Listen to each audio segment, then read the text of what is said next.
Yeah, it's going to be one of those days. So here's the deal. This is probably one of the more stacked shows that we've ever had.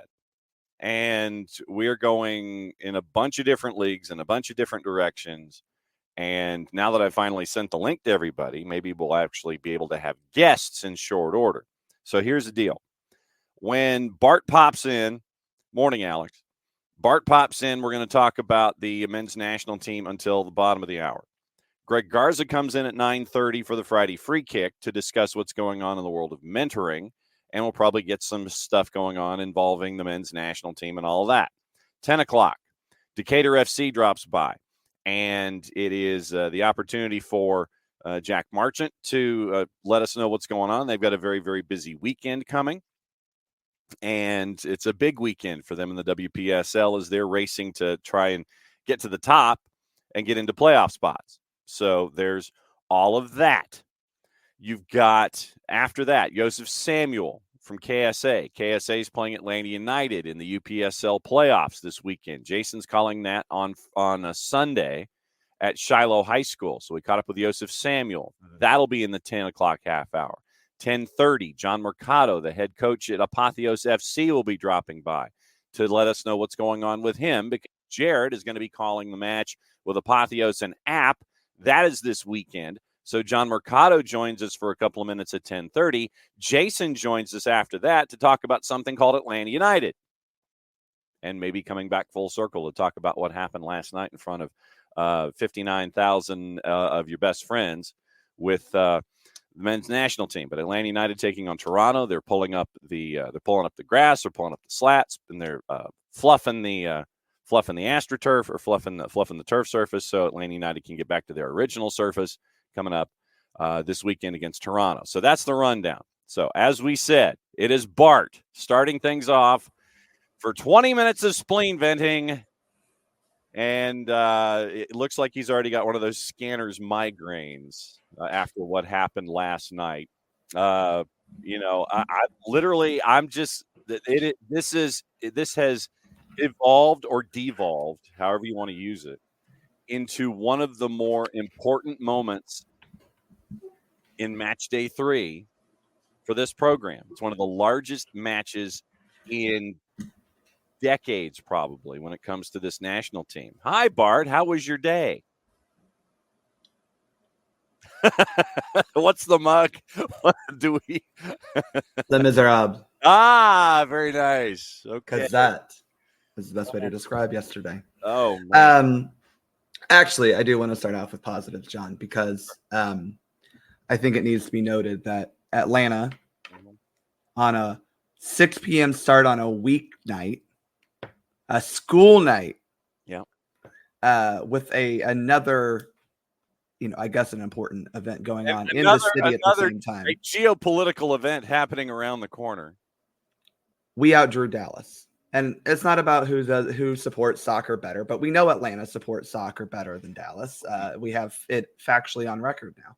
But 59,000 for a midweek game at 6 p.m. kickoff, which is an insane thing to begin with. We can get into scheduling and time zones down here if we want to, but that is an amazing feat. And everyone who attended, I'm sorry you had to pay buckets of money. CONMEBOL, Ticketmaster, they don't like you. They clearly don't like the U.S. men's national team by scheduling a game with Ivan Barton as the center official. And, I think this match was fixed in favor of Panama because I felt bad because, despite CONMEBOL's best efforts to keep U.S. fans out of Mercedes-Benz Stadium, we showed up, showed out, and made it loud all night, and they just, they couldn't have it. It was a great evening for the fan base and the representation of U.S. soccer because it was loud. And and it was very much a U.S. crowd. Like, absolutely. There were Panamanians there, which is great. Like that, and that's going to happen in the States. It's going to happen at a major international tournament specifically. But it was a U.S. crowd, and I think that needs to be stated because that's 2 games in a row we've hosted this year, John. Right? Yeah. Broke a record 51,000 for the women, and then put 59,000 in there on a Thursday at 6 p.m. because they Close. put the Uruguay game at frickin' I think 11 o'clock kickoff in Uruguay time, at least 10 o'clock kickoff Uruguay time. Wow. I don't get that, John, but a You great are- job. We had an incredible turnout at all the American Outlaws events. We were joined by the Barra 76 folks, joined by Scuff Podcast, joined by Men in Blazers. It's Man in Blazer now, sir. It's just Man in Blazer, yeah. Man in Blazer. Well, men, because Dax McCarty was there, and we got to hang out a little bit with Dax and ask him some questions. No one asked him when he's going to replicate the ginger midfielder role of Atlanta United and choke slam a New York Red Bulls player to the ground. But we hopefully will build up to that, right? It was honestly a great showcase of the soccer community here in Atlanta. Mhm. Yes, we were supporting the U.S., but it was truly a cultural conglomeration, if you will, of everyone coming together to create a fantastic experience. And hopefully U.S. soccer, I say this knowing that what this might mean, but this is 2 losses in a row for the U.S. men's national team here in Atlanta. That's not good. No. So maybe they need to find a coach that'll win in Atlanta. So let me see if I've got everything squared away here. Yeah, you need to be throat coating it this morning, sir. You were definitely low gearing. Yeah, I don't know. I feel better than I did last night. Let's put it that way. I downed like 2 bottles of Gatorade. So in the 5th minute off a Pulisic set piece, you get a save and a rebound. It was disallowed for offsides on Tim Ream. Then you have in the 12th minute, we need to talk about that. Hold on. All right, go for it. Now, I did not see this live. Remember, you've got 25 minutes because Garza. I know. I didn't see this live. But watching the replay, it looked like a handball in the Panamanian defender after it headed off of Wes's, and his arm was outstretched. Mm-hmm. So, I guess the referees didn't bother to look at that. But by golly, they got to make sure Tim Ream was offside. So then in the 12th, another moment, Blackman basically trucks Matt Turner. Should have been a yellow card. That's a yellow card all day of the week, every day, everywhere. But Barton doesn't believe in yellow cards for U.S. opponents, at least not until the 90th minute when the game really is out of reach. So you get no card there in the 12th, and I think what that does is set a tone for the remainder of the match. And we've talked in reffing down in the past about setting tones where, okay, if I am a player and in this case, it's Cesar Blackman, and I see basically a green light where I can undercut the U.S. keeper, and Matt Turner was down, and I literally thought it was an AC joint when he hit the ground. I thought it was. I'm surprised he stayed in the game, John, because I'm with you. Like when I saw the replay, and I was like, oh, the way he landed scared me. Yep. And it was revealed as a leg contusion as to why Matt Turner was. You can see why. Yeah. Half in favor of Ethan Horvath. I know that's not a substitute that you ever want to make at 45 minutes, but no card there. It sets a tone, and then in the 16th minute, Timothy Weah has the moment where he decides to square off against Rod Martin, and you can't rabbit punch anybody. I don't care who you are. Yeah. But Timothy Weah has one of those moments. He rabbit punches Martin, and first off, it's a yellow. You go to the monitor. Barton switches it, waves it off, and goes red. And that sets the tone for the remaining 74-plus minutes because you're having to do things from a man down. Yeah, and that was – look, we'll get into the Berhalter stuff because I don't think he coached this game very well. But the reality is that's something that Tim Weah knows he shouldn't do. Mm-hmm. And you can't call this team young, John. Tim Weah has been playing on this national team since 2018 when he was also a professional. Mm-hmm. So I'm not great at math, but that's 6 years, right? I know you can say he's 24. I get it. That's young in our perspective. The man is a 6-year professional of not just the U.S. men's national team, but also professional soccer. That can't be something you do. Not in that way. You got to know when your time to do that is or how to get around it. And throwing a forearm to someone's face is not it. To be smarter, give him a little nut check when he runs by you. I mean, seriously. I mean that with all sincerity. That was one of my moves as a goalkeeper. That or just holding on a little bit to the shorts. But that was a grave mistake, and something that, when you look at this game as a whole, that you started really well. You had a goal, obviously legitimately called back. Tim Ream was offside, but that momentum was building. And then Tim Weah threw it out the window. And, we always talk about the idea of being a man down and playing a little freer with 10. It only took you a handful of minutes before you got the lead. Yep. And it stuck with Jedi and Balogun with a nice 1-2. And I will say, I mean, you had a hot crowd to begin with. You had a crowd that was bordering out of its mind because of what was going on. And then you get that goal, and thankfully there was a roof on the building, because I think what it did, the moments ahead of time, first off, getting the goal wiped off the board, you had a hot crowd from the 5th minute on. And so I think that it helped propel the United States to keep them engaged, to keep them pushing, and to basically they got mad. It's like what was it? It's like in was it Rocky 3 where Clubber Lang is Rocky's sitting there and he's just taking the punches and he's rope-a-doping Clubber Lang, and Apollo's concerned. He's getting his butt kicked, and Paulie goes, no, he's getting mad.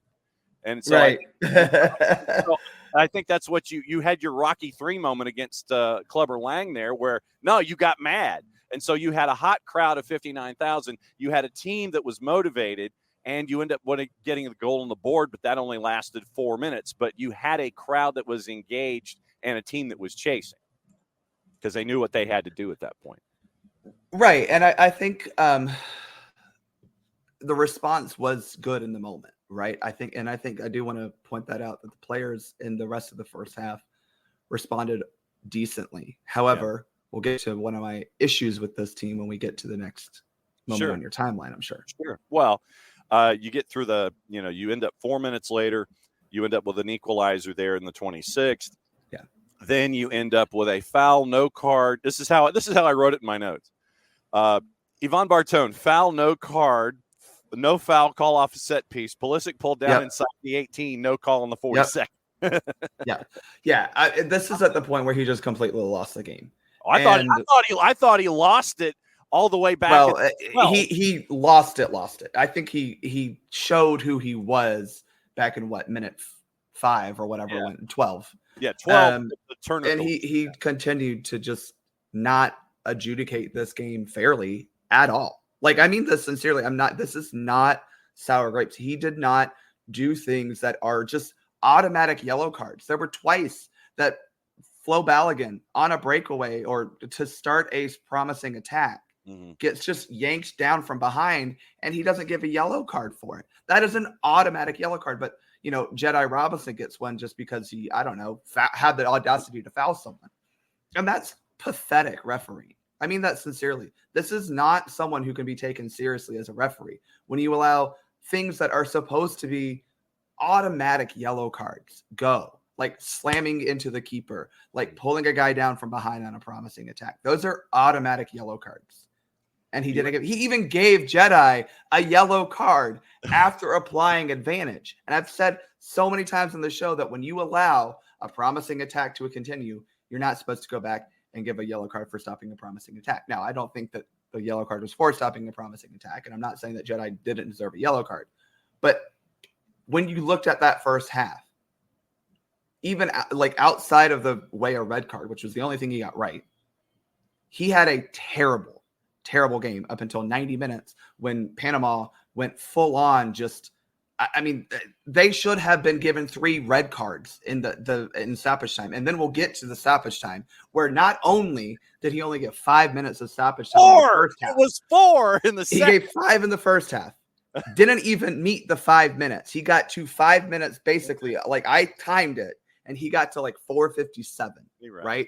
That's one. That doesn't even include the fact that Matt Turner alone was down for a good 5 minutes. Then we had a red card review. We had a goal check review. We had 2 goals. That does not equal 5 minutes of stoppage time. No. That is absolutely a joke from that referee crew. Oh, boy. A joke, John. But I want to talk about the goal that Panama gave up, because this, to me, explained why Panama won this game and the U.S. didn't. And we can, yes, the red card was a point of it.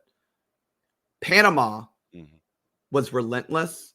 Panama was dedicated to their jobs, and they came out committed to winning the game and winning each battle.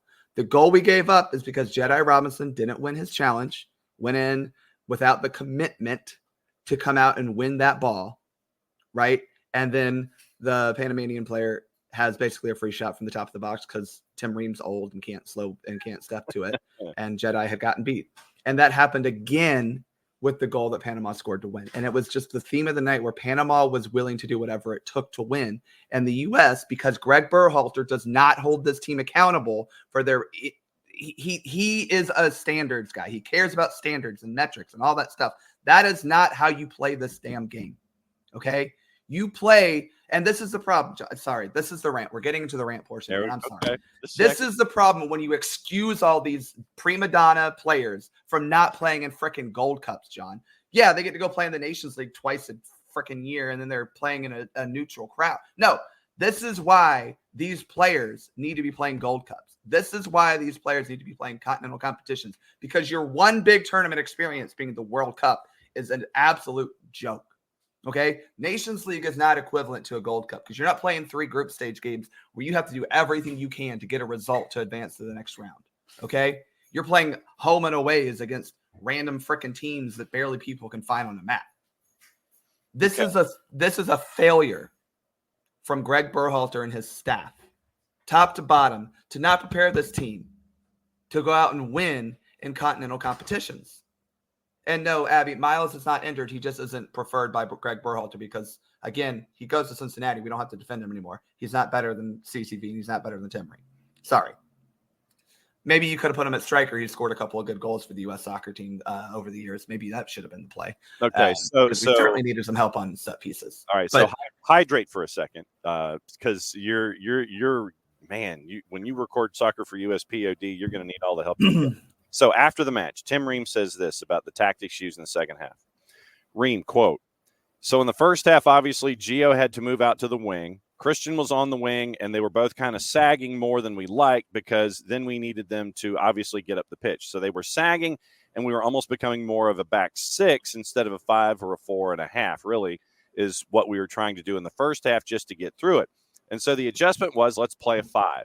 Let Christian be a little higher, play 3 in front, and let him kind of be a little bit more high to be able to counterattack. And I'm telling you what, it worked for the most part until the very end. And I think that's the most disappointing thing, is that we were that close to having such a positive result after a tough start. So, yeah, that was the thinking behind it. And again, from the most part, it worked really well." That's Tim Ream after the match. I think what bothers me the most about the tactical structure of the second half was that it was so not passive. I don't want to say it was passive. And I understand why you went to 5 at the back. I do. I would have preferred just putting in an extra midfielder, if that makes sense, and really making sure that Panama wasn't able to get through your midfield line as easily. And so taking off Tyler Adams at halftime, which seemed planned, because Greg doesn't do anything. Well, and also remember, we're still trying to figure out where he is. And that's what I'm saying. It was clearly planned. Yeah, 45. It was planned to have 45 minutes. Yeah. Bringing on CCV, I don't like all these things. I get it. The problem was you go to 5 at the back, right? And you didn't really take away what Panama was doing, which was getting through your midfield, right? So the 5 at the back doesn't really stop the midfield from being a little bit leaky. And that's not on the midfield guys. That's because you are down a man. That's what happens. So instead of trying to take away the middle of the field where you have some of their best players, Carrasquilla being one of them, you allowed them that freedom inside in the midfield and gave them that midfield space to kind of work together. Now, yes, in theory, you always want to say, let's, throw in an extra defender, but that just wasn't working for this game. And further, and this is not a shot at Joe Scally, because some people think it is. You kept Joe Scally, who is not a very good attacking right back. I think that's fair to say. After they scored and you needed a goal, you kept Joe Scally on the field. That was like, and that's the problem when you made 3 subs at halftime, one of which maybe didn't need to be made. Could you sneak out 20 more minutes out of Tyler Adams and just see if he can plug things up and maybe start a better counterattack? And I get it. We don't know where he is fitness-wise, but these are the risks you have to take in an international soccer competition. And Greg doesn't take risks. Everything has to be measured and metrified and quantified and expressioned and all these stats that he cares about. Don't equate to, buddy, you've got to get these players in the right mindset to go out and win against teams whose lives depend on winning. And that is where this team is right now, is they are not at that level mentally. And there's a reason why, and it's not a bad thing. I don't want to go Carly Lloyd on these people. But the reality is these players in CONCACAF and CONMEBOL view the game differently. They play the game with a different mindset, with a different heart. And this U.S. team, despite their fight, because they did, I agree with Tim Ream, for 83 minutes, you did okay, right? But it still wasn't at the level of Panama being desperate to win. You were not desperate to hold on to that draw. You weren't doing everything it took to not let Panama win, okay? And again, there are some tactical issues that I have a problem with. This isn't fully on Greg. I think this is very squarely on Tim Weah and very squarely on players not rising to the occasion. But again, I think the problem comes down to Greg doesn't. Yeah. But I think that, again, to me, the problem continues to be Greg Berhalter being very nice, yeah, and not really build the team culture. You can talk about, yeah, great, they love each other. I love it. Give me, I would rather sometimes players have a little bit of actual issues with each other. Maybe some locker room scraps if they're going out there and then also scrapping with the other team, not in a red card way, but fighting for each other and fighting to win the game. And it's just frustrating that you're not seeing that from this U.S. team. And you even saw it in the Bolivia game where you met the expectations. You did what you had to do, right? Job done. You're getting passing grades, but you're not a standout student, right? This is the kid, no offense to anyone, this is the kid who's freaking going to Kennesaw State. Congratulations. You did it. You went to college. Okay. You ain't going to Emory. You ain't going to Tech. Okay. We need to expect more out of this team than just meeting expectations for a coach who's been on the job for 5 years, for a team that's been together since 2021. At least most of them since 2020, who have World Cup experience. And the reality is we have not seen this team level up under Greg. They have not. And if you're going to tell me that you bring a guy back for a second term, he needs to level up, and we're not seeing that. Sorry, Achmed. I was just saying that Kennesaw, that's the point. Kennesaw State is fine. If you go to Kennesaw State to get a degree, great. Good for you. Okay? But if you go to Emory and go become a doctor, I'm sorry. That's because KSU, because we play there. We know where it is. Sorry. What, you want me to say Georgia State? Careful, cowboy. Exactly. I'm not going to hate on Georgia State.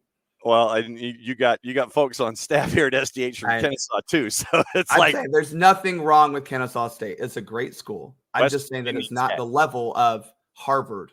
There, is that a better? I'll shit on UGA. We all hate UGA. So you go to UGA, not Harvard. There you go. For Jason now, calm down. Yeah, Jason can handle it.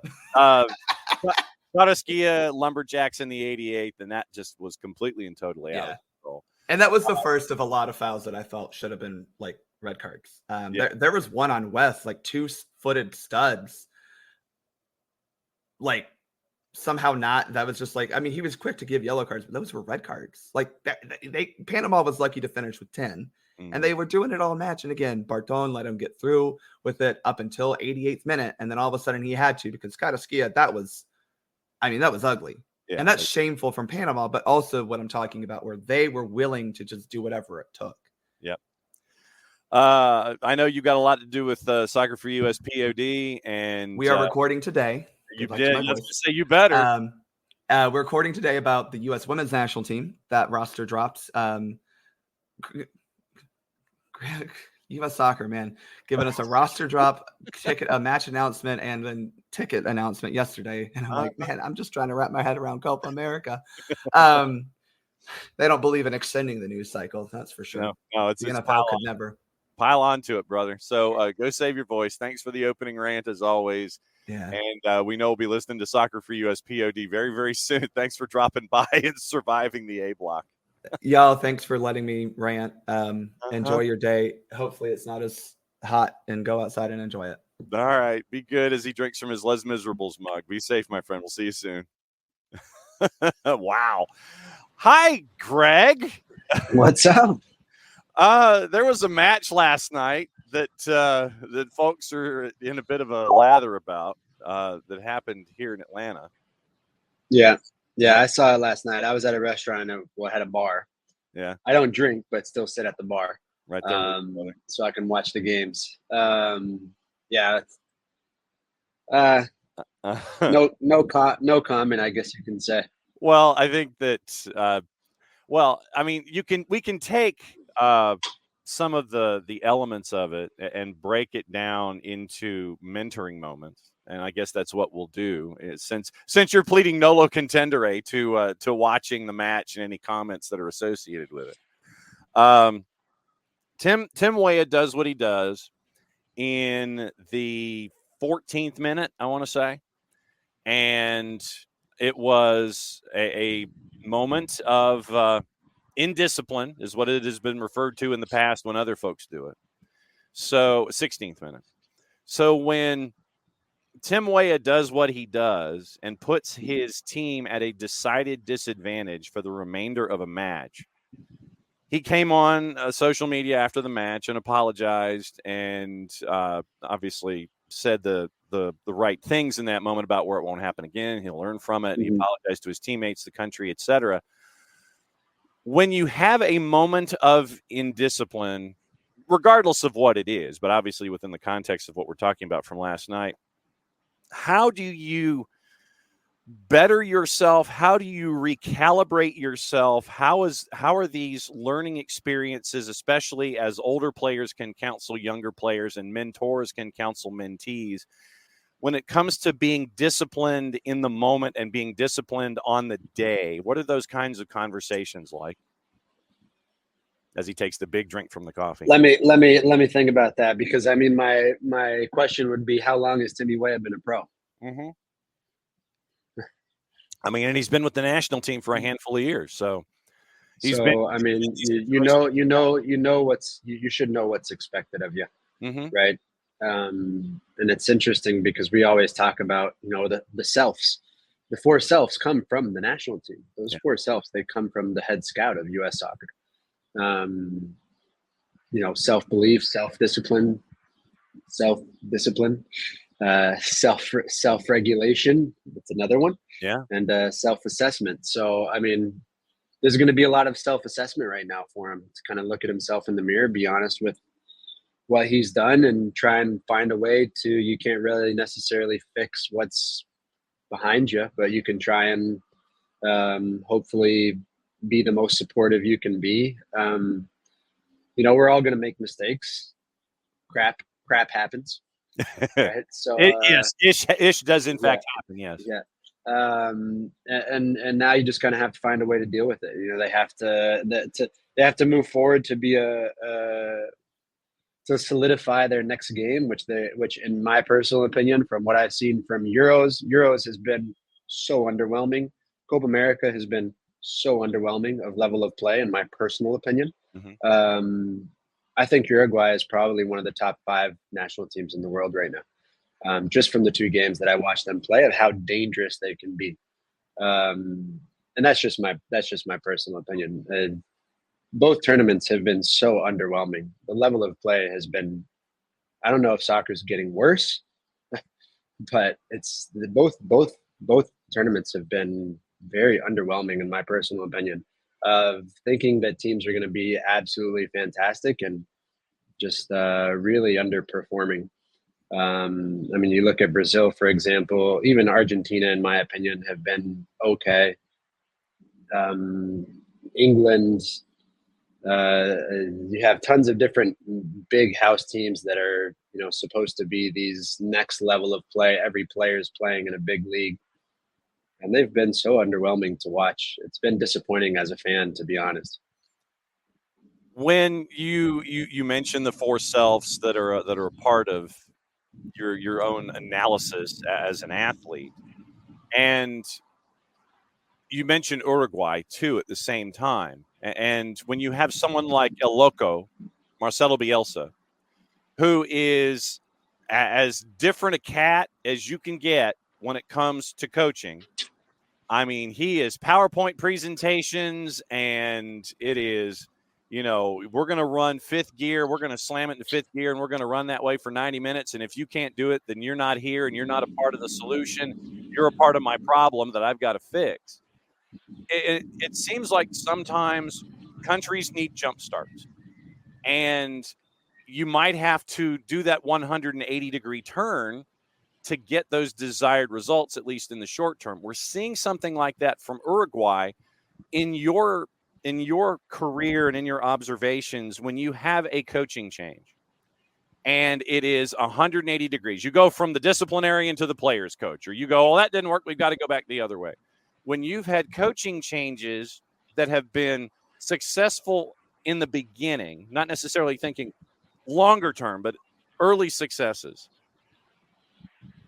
When it comes to the four selves, I would imagine that coaching changes and shocks to the system, do they help you analyze yourself, or are you forced to continue to reanalyze yourself in the idea of the four selves when you have coaching changes and shocks to your soccer environment, I guess? I think that's where you have to be adaptable, right? But it has to go both ways. You can look at interesting. No, I don't know if most people know, but Tata is actually Bielsa's philosophy, right? Tata learns from Bielsa's philosophy. There's a lot of, and I don't know if that's just an inside the locker room type of thing, but not many fans know of. But there's a lot of different philosophical coaching ways, right? For me, I can tell you I had coaches that would go by the book, which I didn't learn much from them, right? And then I had coaches that were maybe they have created their own aura or their own persona within coaching, maybe from when they played before, or just their own way. And Bielsa has created that. You have La Volpe, right, within Mexico, and so many coaches that I was under, they came from his philosophical ways. You have El Bigote. Well, both of them are El Bigote, but you have Tuca Ferretti as well from Tigres, who so many new coaches within South America, it's not only within Mexico, follow his philosophical ways.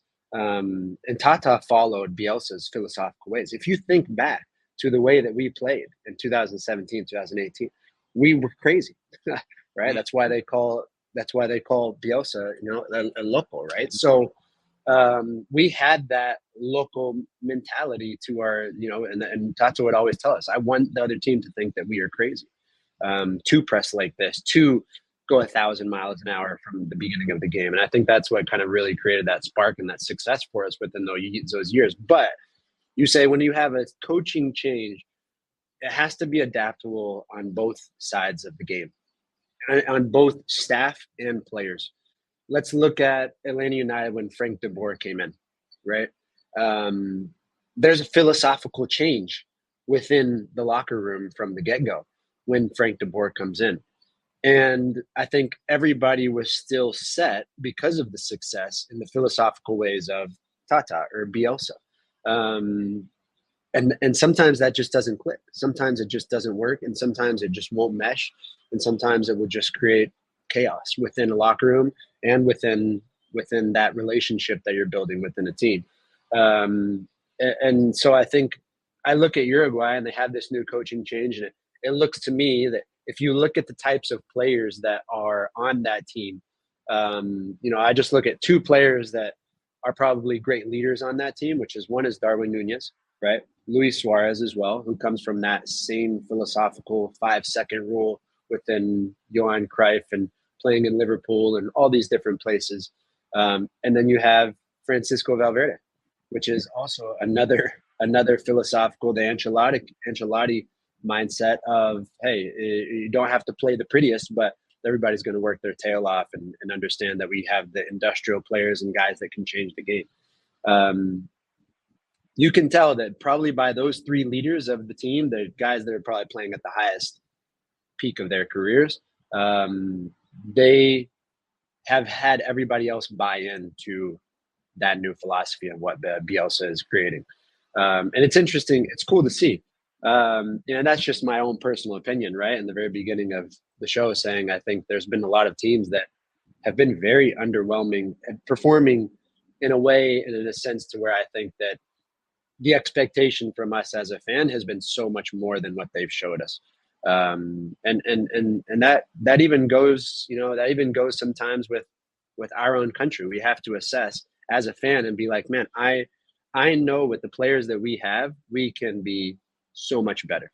Right. And maybe that's a moment for them to, and I think great players do that. I think they probably do it as a team, especially after the loss against Panama. You kind of, in those games, you have to turn the page as quickly as possible and just focus on the next, because there's nothing you can analyze within playing a man down the whole entire game.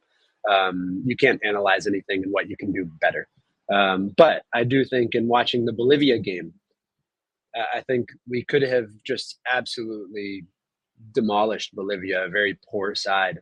And we didn't. We struggled at times in that last play, or we struggled in times of the creativity in the last 30% of the field. So I think there's a lot of different analyzing moments, and not to be a negative, but to hopefully build towards what we are capable of as a country, and as a national team. But I think there's a lot of teams that and national teams right now that are probably going through that same cycle of, hey, we need to be a lot better with the talent that we have on the team. We need to be a lot better.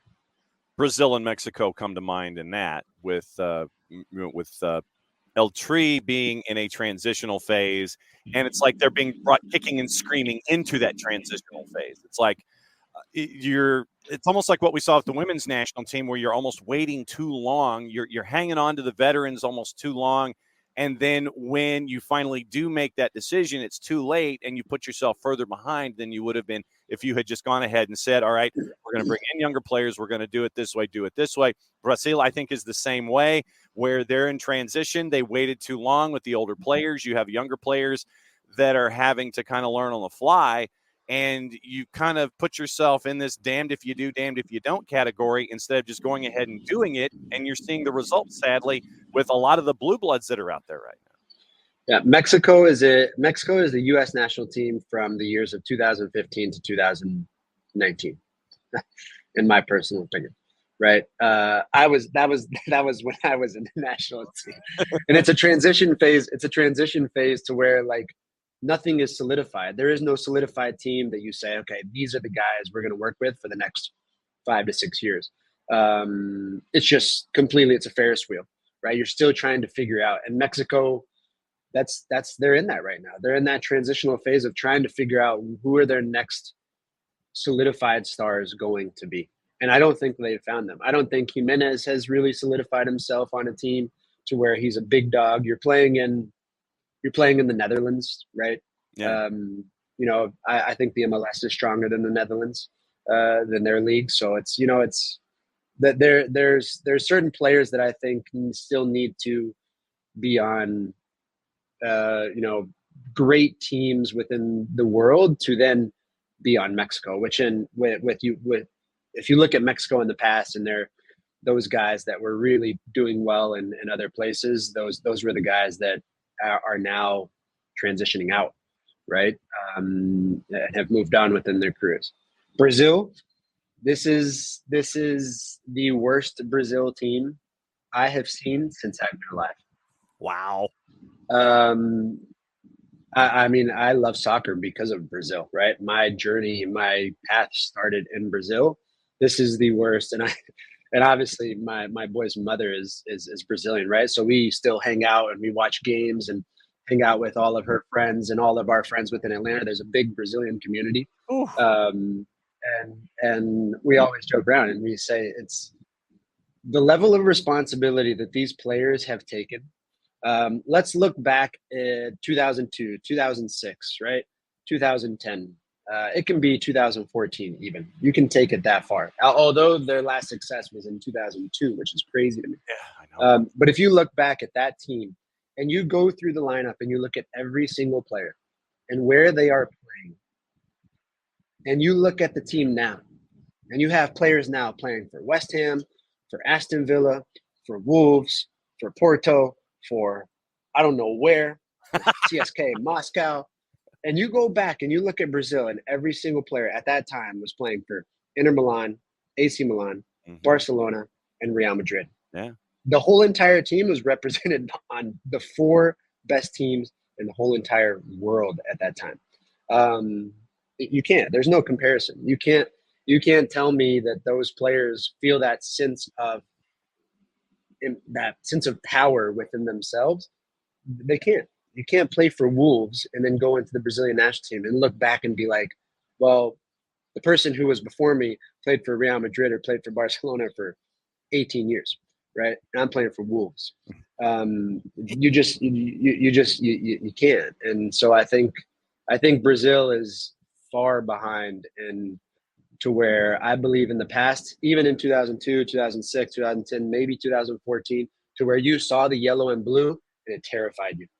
And it's there. You don't see that anymore, unfortunately. And I mean, I think most of us within my generation, when we were growing up, Brazil, although being an American player, you still wore a Brazil jersey, right? You still loved the Brazilian way, the Ginga way, and they've really lost it. So it's very disappointing. And I mean, the amount of criticism that we are giving as Americans, you're playing against great teams. But I mean, only imagine these countries where 20 different radio channels and 20 different TV channels in Mexico and Brazil are dedicated to soccer, right? So imagine the criticism that those guys are receiving. That's a difficult one. That's a bit difficult place to be in. Greg Garza, Beyond Goals Mentoring, hanging out with us for the Friday Free Kick. It's officially halftime. We're changing ends. Greg is going to continue to be hydrated here. It's a very key morning for hydration when it comes to discussing everything that we do. You mentioned expectations and pressure. When you get older, and I mean that in the driver's license sense, and you have more experience as a professional player, is it easier or more manageable to handle pressure than you are when you're a younger professional athlete, or is it still something that gets to you at the same level and it's still the same fight, or do you manage it, or you're able to manage it differently when it comes to all of the external pressure and those 20 radio stations and the 20 TV stations coming down on you?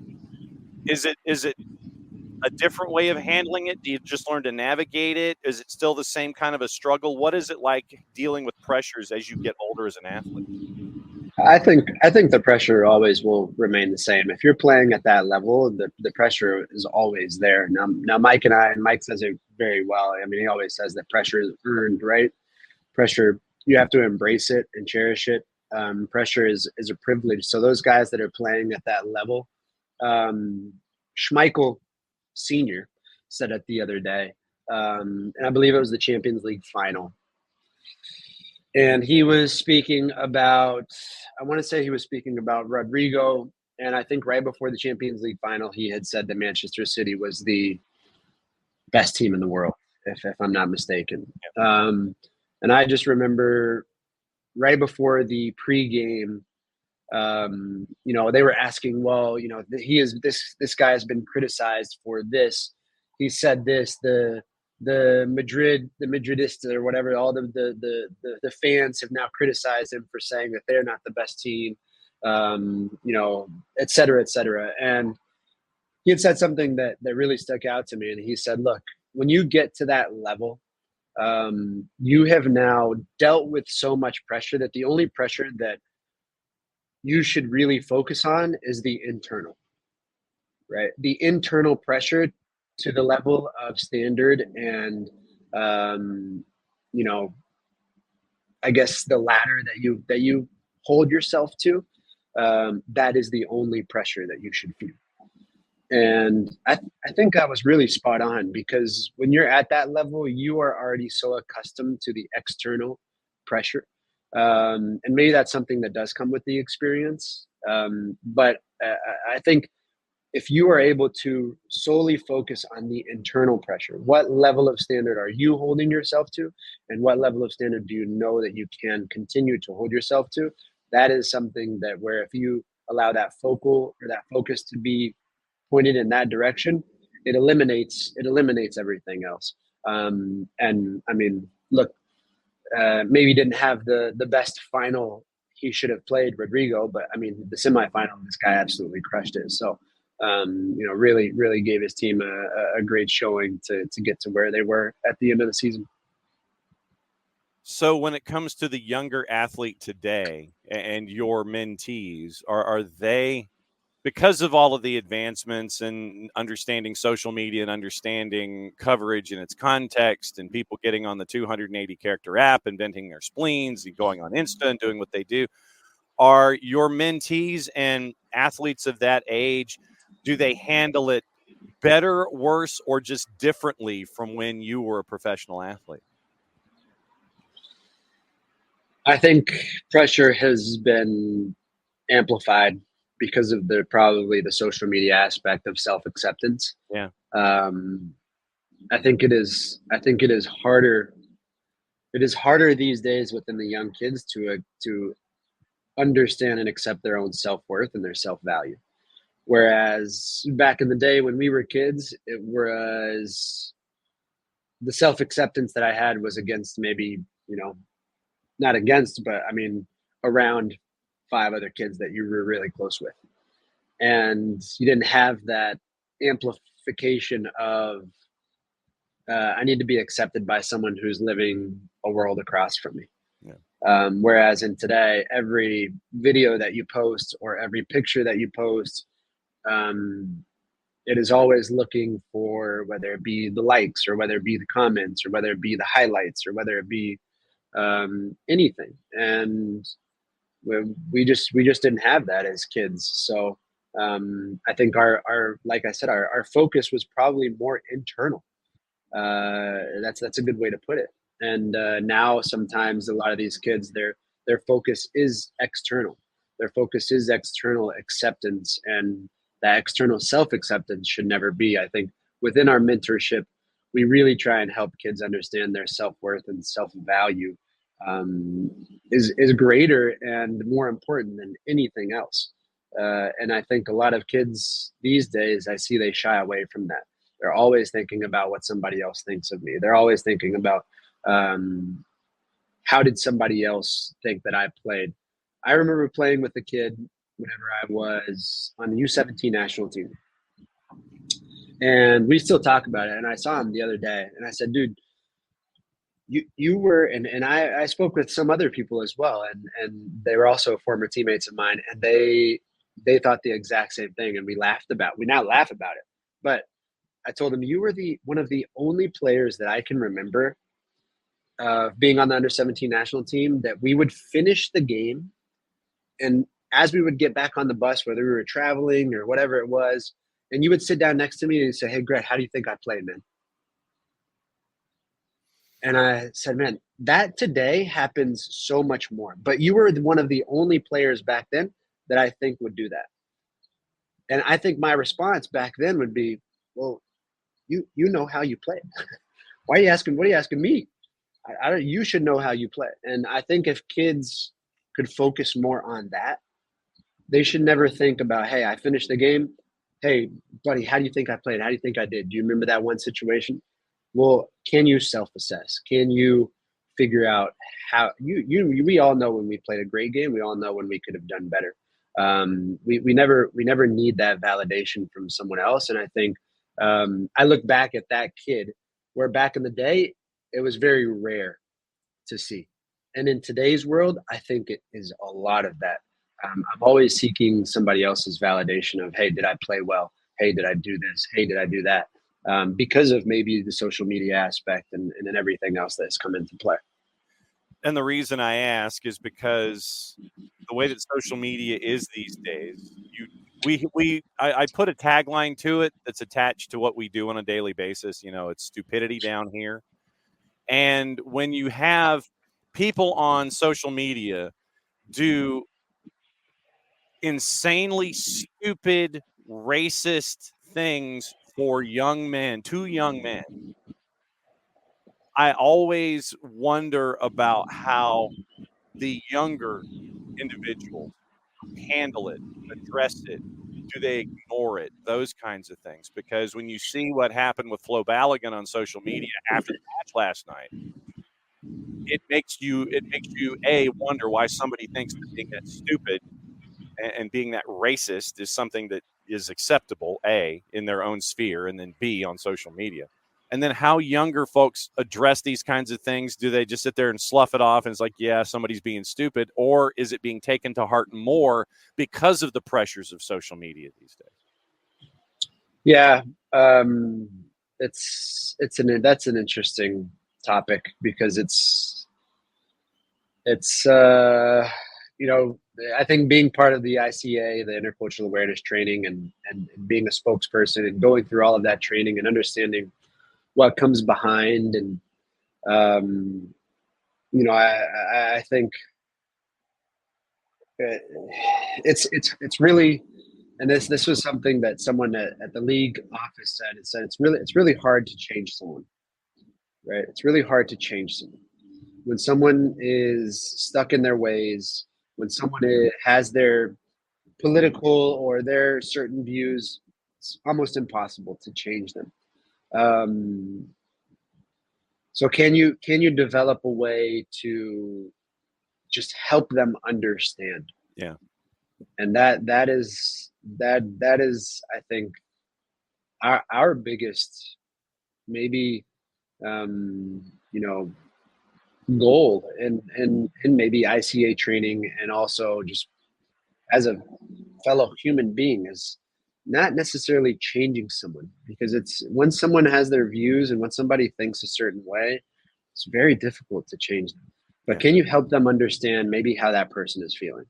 And that maybe won't change their ways, but it will allow them to really think twice before they do something. Will they still have those subconscious thoughts? Maybe. But keeping it to yourself and not sharing it it saves the next generation of understanding much more. I think I was on social media too late last night to where I think it was already all taken down. So I didn't get to witness and kind of see. I saw the statement from US Soccer. It's saddening. It's saddening that, we are, and I think this is, I had a conversation with my mom about Juneteenth the other day. Yeah. And it amazes me that it wasn't that long ago. And that's what really, I think, amazes me, is that, just everything that we've gone through, whether it be from a country or from a world as a whole, all of these things, it wasn't that long ago. So it's still taking time to really help people understand that a level of respect needs to be instilled within all of us. And man, no matter what your views are, what you feel, or how you think, we must understand. So it's very saddening to see from the outside, but it's really sucks to say that he's not the only one. Yeah. Right. I mean, look what happened with Vini Jr. at the end of the Champions League as well. Yep. Goes around all the time. And it's, until those drastic measures, which within Spain, they did figure out who it was. And I think they condemned them to years in prison. Put them in jail. Yeah. And so I think until those drastic measures are taken, that's when things will hopefully start to change. All right, what's going on with Beyond Goals? I know that you're hitting the road. I saw you on the turf at Mercedes-Benz. Got to catch up with you there. You went to St. Louis. So what's going on these days? Same old, man. Traveling, enjoying the summer. Anyone who needs any type of mentorship with their son or daughter, and understanding how to whether build confidence, become a great leader of tomorrow, or also gain resilience and gain tough skin and understand that life is not fair. It's how we react. Yep. I think I don't know if I said last time I was at my best friend's son's graduation about a month ago in San Diego, and it was an all boys Catholic school, St. Augustine, I believe it's called, and it was really. He said two things, and I mean, I'm a religious cat, so yeah. I won't say the first piece because everybody has different religious views. But the second thing he said is, two things that define a man or even a human, and the first one is how we react when crap hits the fan. Yeah, because crap is always going to hit the fan. This guy was a CEO of US Bank, so it was really interesting to watch him talk and take notes. And he said the next one, that's the first thing that defines us, and the next thing that defines us is how we react and how we treat others when we have everything in front of us. Right. So that really stood out to me because it's so true. How we react to certain situations when things aren't going great always defines us as who we are. And then also the next part of it is when you do have everything in front of you, and when everything is going great and everything's going well, how do you still act and how do you treat others around you? Is very important. So I don't know if the graduating class listened to a lot of that, but I know I did. And I think as you get older, you understand that. So I guess that was my biggest takeaway, and a great little footnote for mentorship as well. Very cool. Greg Garza, the Twitterless Greg Garza at BG Mentoring on the 280 Character app. It's always great to catch up with you and Parky when we can, as you guys are globetrotting, especially taking care of family in the summer. Thanks for taking time out there on the gorgeous patio that we see you on occasionally. We will catch up with you in a couple of weeks, my friend. See you, man. Thank you for having me. Have a good day. All right. That's Greg Garza. He's going to go become more caffeinated. Since it's now past 10 o'clock, we are shifting leagues. We're going to go talk WPSL now. And it is time to catch up with folks. And it is time to bring in both Jack Marchant and Jazmin Ferguson of Decatur FC. What's up, y'all? Morning. Hey, how's it going? All right. So, Jack, since we are a chivalrous organization here at SDH, we'll go ladies first, as Decatur FC's got a big match coming up this weekend. And it is at 7 o'clock at Decatur High School. This weekend, big matchup here in the WPSL. Jazmin, let me ask you this. I want to go back to the beginning. And when it came to Decatur FC as an organization, what attracted you to Decatur FC and the WPSL as something to do and hang out with and improve your craft there in the summer months? Right. So obviously the coach, Campbell Chapman, I've known him for a very long time. He was my club coach at GSA. I think he was my coach for, if I was there for, I think like 7 or 8 years, he was my coach for probably 5 of those years. And so we have a really good relationship, obviously. And a lot of the girls that I know he was recruiting for the team were also like similar players as I played with them on the club team, and I played with them, and they're all in college as well. So I think it was just a good idea to just play on this team. There's a lot of familiarity and stay in shape for the summers as I'm going back into college.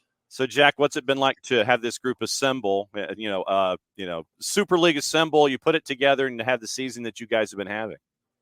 As Jazmin mentioned, like having a core group of the players that have played together before certainly helped, especially early on in the season. But I think as the season's gone on, I think that core group that we've mentioned earlier have done a fantastic job of kind of integrating those from different kind of backgrounds and different youth soccer careers and different college careers into the group. And I think we've got a really tight-knit group going into the last weekend. And I don't want to speak on Jazmin's behalf, but I think it's been a really enjoyable summer so far.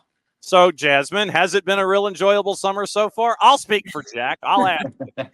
Yes, it's been really fun. Obviously, like I was saying, that a lot of these girls I've played with before, I haven't seen a lot of them and played with them for about like 2 or 3 years now. So it's been good just catching up. It's like a full circle moment, honestly, just to kind of get back together with the girls. So it's been really fun.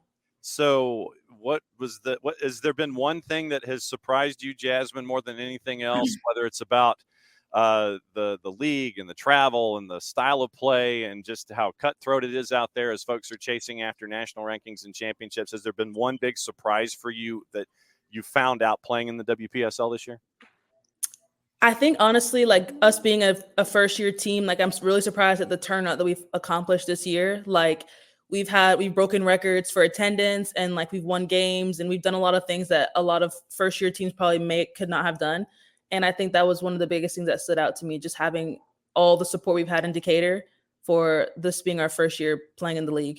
So then, Jack, what's it like having folks gravitate from being just across from you where you get to see a full stand to actually now gravitating behind you, taking advantage of the shade tree that you guys are taking advantage of as well there on that sideline? What's it like to have the crowd not just be in front of you, but now behind you as you're getting the season going? Honestly, it's probably a little bit more enjoyable, kind of being in the atmosphere, having it kind of 360 around you. Now, that first game of the season where we packed that far stand, it was really cool to see. But knowing now that the attendances that we're getting and knowing that they're all around us, and at times you get a lot of the kids sitting behind the bench. So, it's they're getting their insight into what it's like to be a soccer player at this level. And I think the girls have done a fantastic job in kind of being mentors and role models for these kids. I mean, you should see the line of kids that we have after games when they're signing autographs, and it's great to see. I think these girls have done a fantastic job of being kind of poster childs for the league and for Decatur itself. So it's just been a fantastic experience from start to finish. So, Jazmin, what's it like when you get that autograph line? Because Jason Longshore took a picture the last home game of the autograph line for all of you, and it is going from one end of the stands to the other. What's it like to have a community embrace you, and not just the next generation of athlete, but you're having the entire community there in Decatur that Jack knows really well embrace you guys from absolute zero here? No, it feels amazing. Like the turnout has been incredible. I think whenever we win, lose, or draw a game, like we go out there and we talk to the kids, we sign their shirts, and we get to interact with them. And a lot of their parents are like, "Oh my God, like I love watching you play." And it just makes you feel like a celebrity kind of. And we're just kind of like, obviously we do it in college sometimes, but the turnout for this is like way bigger. I've never signed that many autographs after a game in my life. So it's just honestly so surreal. You need a designated autograph signer when your hand starts to I know. it's like have somebody sit there and go, "Look, take over. You know my signature. Go ahead." Exactly. Well, I mean, Jack, the quality of play is, I mean, it is cutthroat. I mean, it is some of the best soccer that you have, especially when you have 5 teams, really that are in the top 25 in the Southeast, and then there are some that are making inroads. I don't know how they do the national rankings and the national power poll that appears on the right-hand side of the page on the league website. But I think it's easy to say that you, Impact, Nashville, 865, and UFA can all make a claim to deep runs in the national tournament. What's it like being in a conference that is this competitive out of the blocks? I mean, it's great, but it's what you want to do when you're involved in sport, is you want to compete against the best. When Campbell and I we'll kind of sit down in the spring and we're putting team together. That was the reason that we put the team together. We wanted a team that could do what we were hoping they could do, and they've done that and more. Again, to be in our first year and be competing near the top of the league is exactly where you want to be, and it's full credit to the girls for buying in to what we're trying to do. The summer's difficult. Everyone coming from different schools, different styles of play, different climates, because that obviously dictates how you play.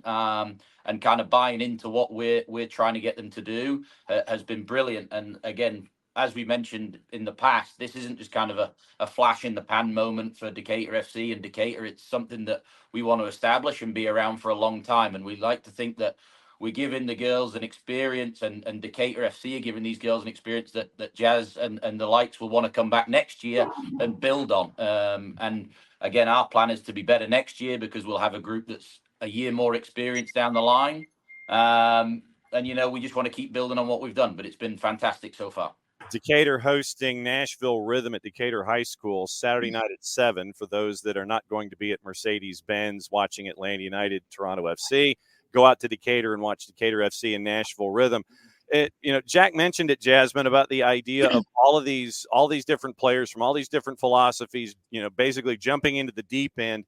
How long did it take you guys to get to full song and understand, okay, I know what the player to my left is going to do, the player to my right, I know what they're going to do, the one behind me, I know what she's going to do, the one in front, I know what she's going to do? Or are you still just kind of it's like, okay, I've got a good idea? Or are you guys at 100% of that mental mind meld where you know what the other one's thinking?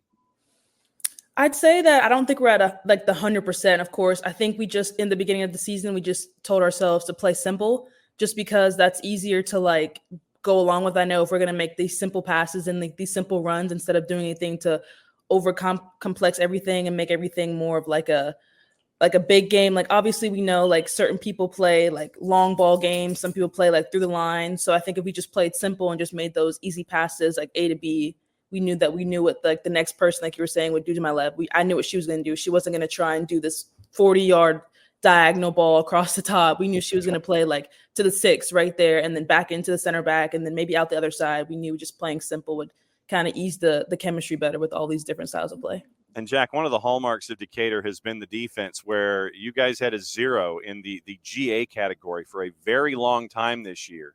And when you look at goals allowed, and it's like, 0. And then obviously, you're mortal. You did give up some goals at points. What has it been like to have the defense be the hallmark in this season to get you guys off to that hot start that you had? Having experience with summer soccer, I think it's something we talked about, especially with the likes of Jazz and Aya, Nigerian and players like that at the beginning, is that more often than not, especially in the summer, goals come from mistakes. And the girls did a brilliant job starting off the season by kind of understanding that. And as Jazz said, we just played simple. I think that was the key, getting everybody on the same page and playing simple and eliminating those mistakes.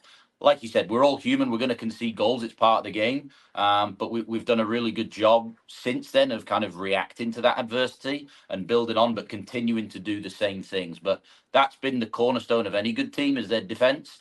Jazz has been an integral part of that. And full credit to her for, again, kind of buying into what we were asking her to do and keeping things simple. And if we do that, we don't concede goals. And if you don't concede goals, more often than not, you win games. Jazz, what's study hall been like getting ready for Nashville? What do you know? Wait, what'd you say? Sorry. What's study hall been like getting ready for Nashville Rhythm? What do you know? Well, we know we have obviously 2 games left in the season, so it's really just like we're giving it all we got right now. We have a really good chance at finishing really high in this in our conference, and we just know that like this is just like another game. Like it's not anything like special. We know they're a good team. They win the league every single, like they won the league like last, I think, like 6 years or something.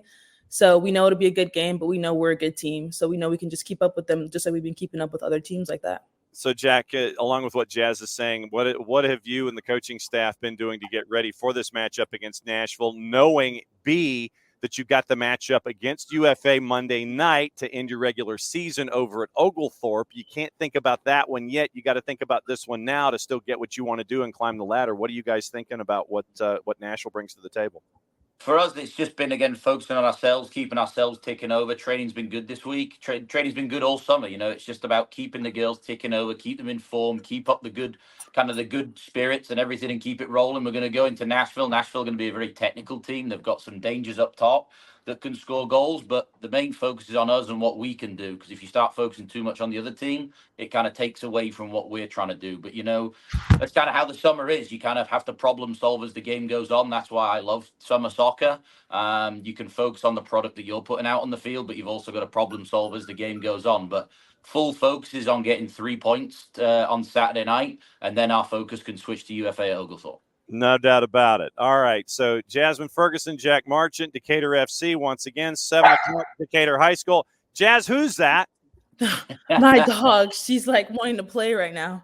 Okay, so go ahead. Go ahead, show. We are a dog-friendly show here. We're a dog-friendly She's network. right here. She wants to play. Well, then, okay, so Jazz, who is that, by the way? Lulu. Okay, so it's okay for you to go play with Lulu now that Lulu has made her debut here on the morning show. Thanks for dropping by, both of you. Good luck this weekend at home for the home regular season finale against Nashville, and then obviously the quick turn Monday night at Oglethorpe taking on UFA. Thanks a lot for dropping by the morning show. Go play with Lulu, Jazz. Thank you so much. Thanks, John. Thanks, Jack. Thanks, Jazz. And that's what's going on in the WPSL. It is tight.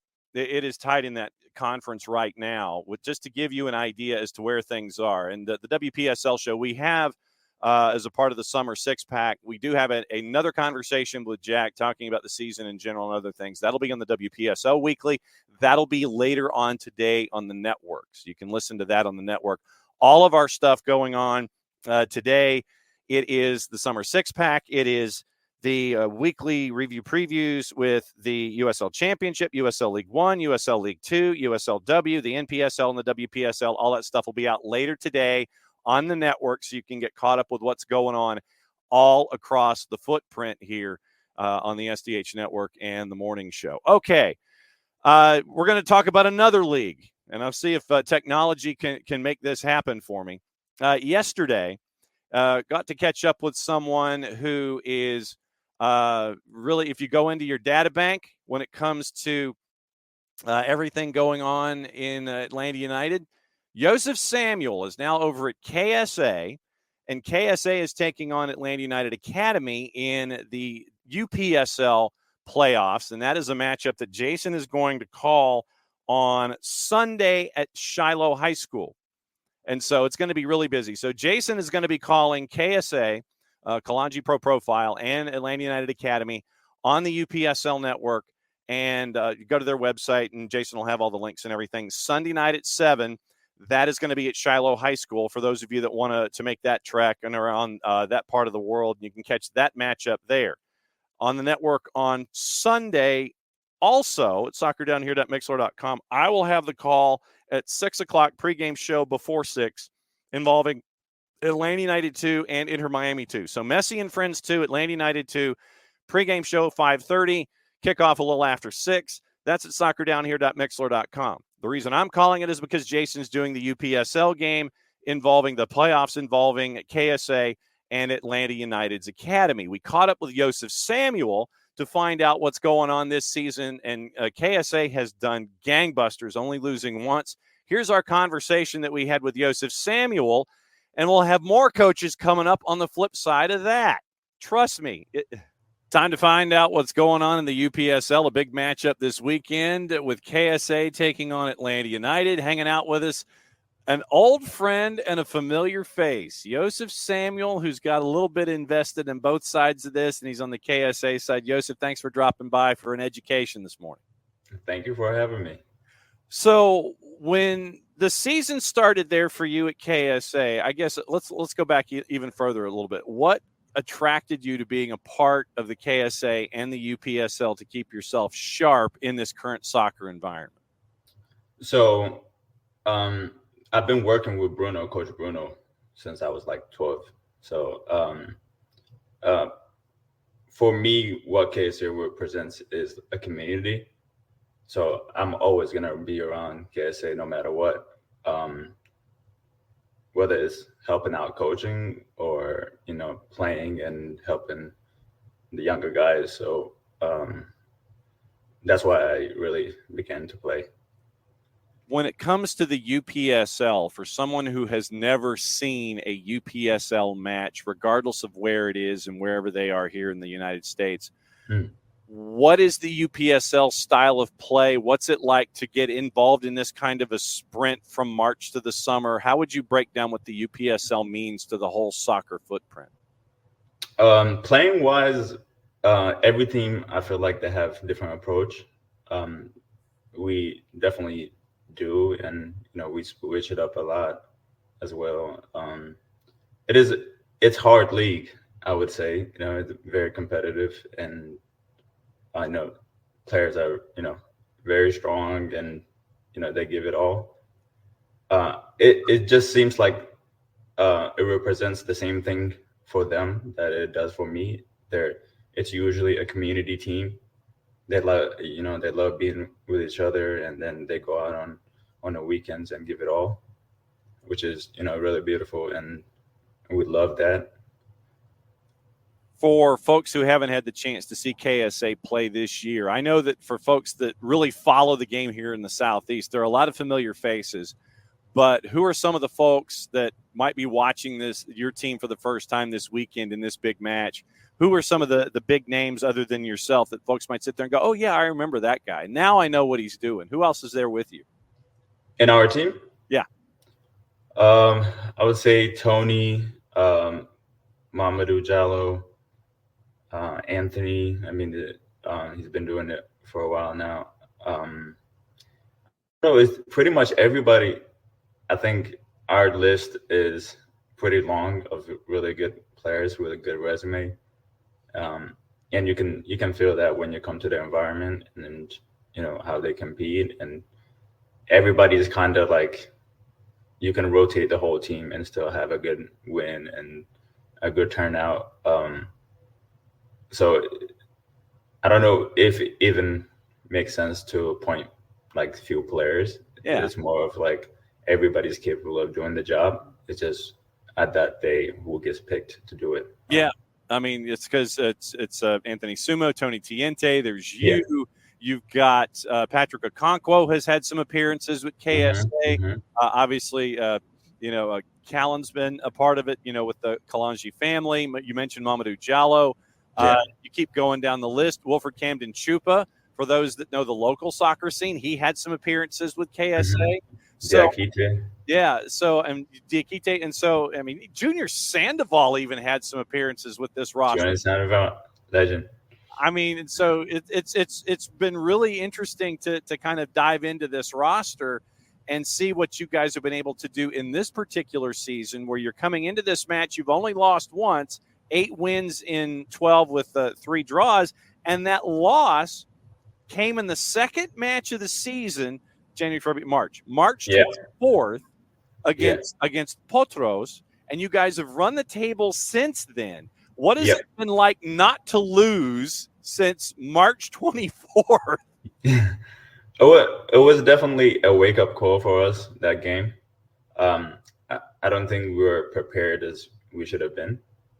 And also, it was the first time we played away, and it just, with all of that comes, it's challenges. And we didn't start good.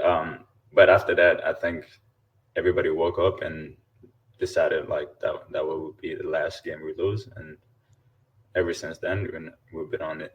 I was going to say, so far you're right, since you haven't lost in 3 months. I mean, how do you not focus on something like that, where you lose there against Potros, you lose 3 months ago? How do you not focus on the fact that, wow, we haven't lost in 3 months and we're just doing it, and you can pick your cliche, game at a time, what have you. How do you not focus on the fact that you guys have had this run and you still have things that you want to accomplish as a team? I think since we've all been there and done the whole thing and made it to the final, the national final. Yeah. I don't think, especially for me, I feel like I don't think any match is too challenging to the point, we are too nervous, or it's too hard and it's not we're not able to get the 3-point. It never feels like that, just because like I look around and so many of the players are talented and they can change the game. Most of the time we do have game changers, and it will be somebody different every game.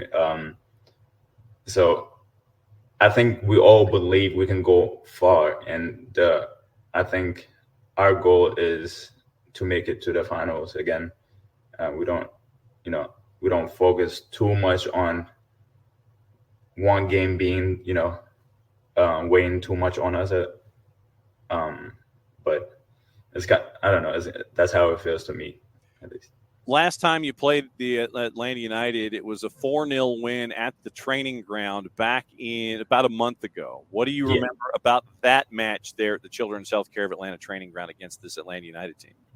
Yeah, Atlanta's a good team. They bring something different. Very talented individuals. We had to be on it, and we know who we're up against. They like to keep possession. They attack in many different ways. I've been in that system, so every player that's there, taking it very serious and taking their development serious. So it's a little bit more different than other teams, and we knew that coming in, and we accepted the challenge, and we met them where they're at. So. What's it like looking in that mirror and seeing a place where you were, and now you're going up against them, knowing how they're approaching things. What's it like looking in that mirror and seeing how things were and now where you are? It seems like it's an interesting challenge for you. Yeah, it's funny because when I was their age, I looked at it differently, and then how I look at it now, soccer is more of a fun thing for me, and instead of a lot of pressure as a 18, 17-year-old kid, because you see a lot of people in front of you. When they look up and they see the second team, they're trying to make the second team. They're trying to make the first team after that.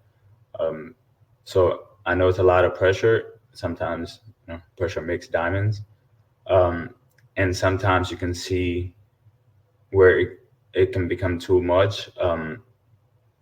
But nevertheless, they work really hard, and they approach it just differently than I do. So it's kind of nice to tap back into how it was for me back in the day. So yeah, it's 7:00 Sunday night out at Shiloh. It is KSA in the Atlanta United Academy. For someone who's walking in the door the first time, how would you describe when things are going well for KSA? How would you describe what that looks like on the field going up against an opponent? So for someone who's never seen KSA, they watch this match. How would you describe things are going well for us when blank is happening? Just being ourselves. I think showing our talent in different ways, showing our defensive ability, showing our transition, and showing how we keep the ball.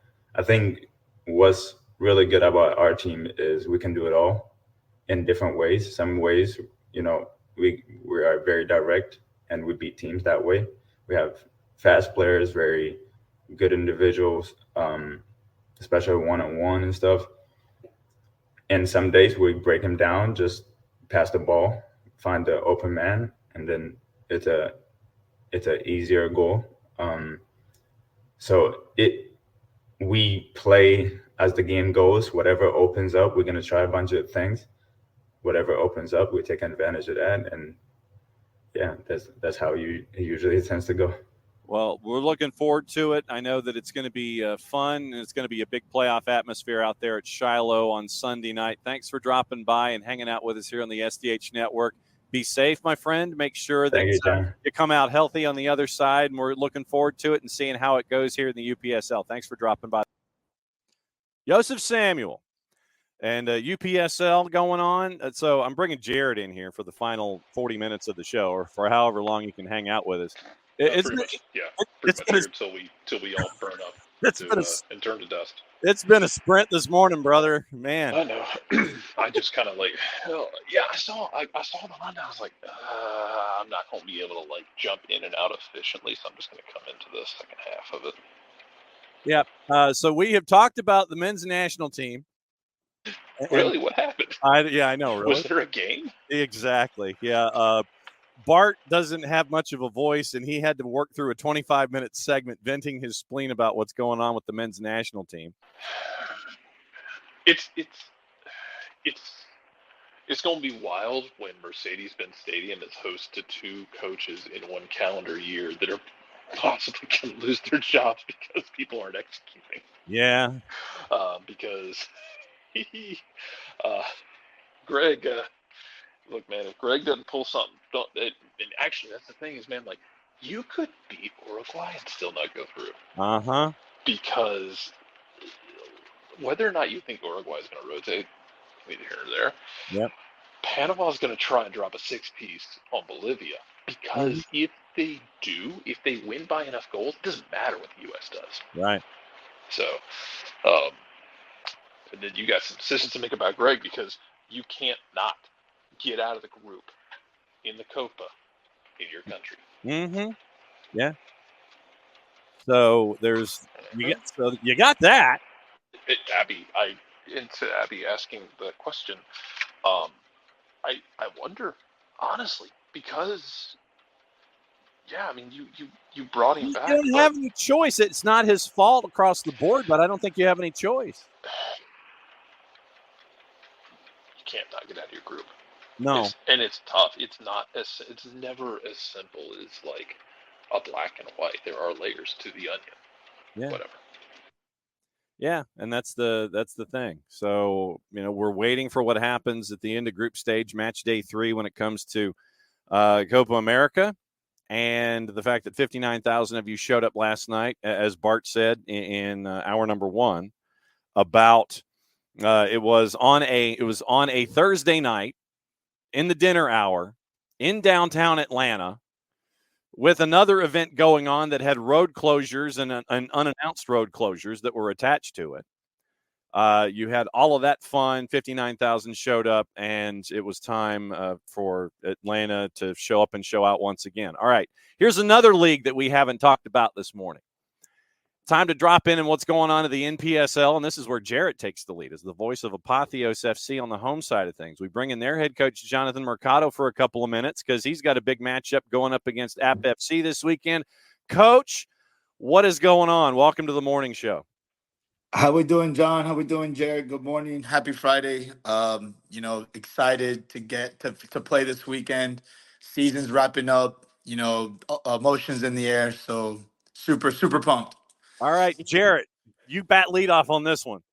All right, Coach, good morning. I know it's a huge game for this week. I want to ask about last week, though, because you get the road win, which y'all have done so well this year. I want to ask about Aaron Witten up top because I know he gets a goal this last week, but it feels like he has done so much of that dirty work without getting payoff for the last 3 or 4 games. But then to finally get that goal to kind of break through, it feels like a justified payoff for the hold-up work he does, for the pressing work he does. Oh yes, my boy Aaron. He's a 10 out of 10 true baller. First of all, he's a soldier on the field. He, like you say, he does the dirty work. If there's a word I could describe Aaron as this year, he's pretty much kind of like our unsung hero. He earns his playing time, his starting spot week in, week out. He asks me questions. He asks the coaching staff questions when he needs to know something, and most importantly, he lets his feet do the talking. And he has a ability about himself to be, he does work to get in certain spaces, but sometimes it's just right place, right time type of player, man. And he gets the job done. And I'm so proud of him and the maturity and growth he's shown this season. And I know in these last games coming up, he's gonna, I think this is where he's gonna shine the most. And I know he's looking forward to playing against App tomorrow, along with all of us. So for those who have not had the chance to drift into this rivalry in the NPSL, with Apotheos and Appalachian FC, how would you describe how these two teams admire, whatever verb you want to use when it comes to this burgeoning rivalry in the NPSL Southeast? How would you describe how these two teams react to one another? I think it reminds me of Barcelona Real Madrid, a Clásico. No, I think it's a healthy rivalry. Going to App State is not Apps. Going to Appalachian is not easy. I know our last game against them, 2-2 on the road, us going up on them, and then them showing true grit and coming back on us, shows the type of character and team that they have. I know the coach as well.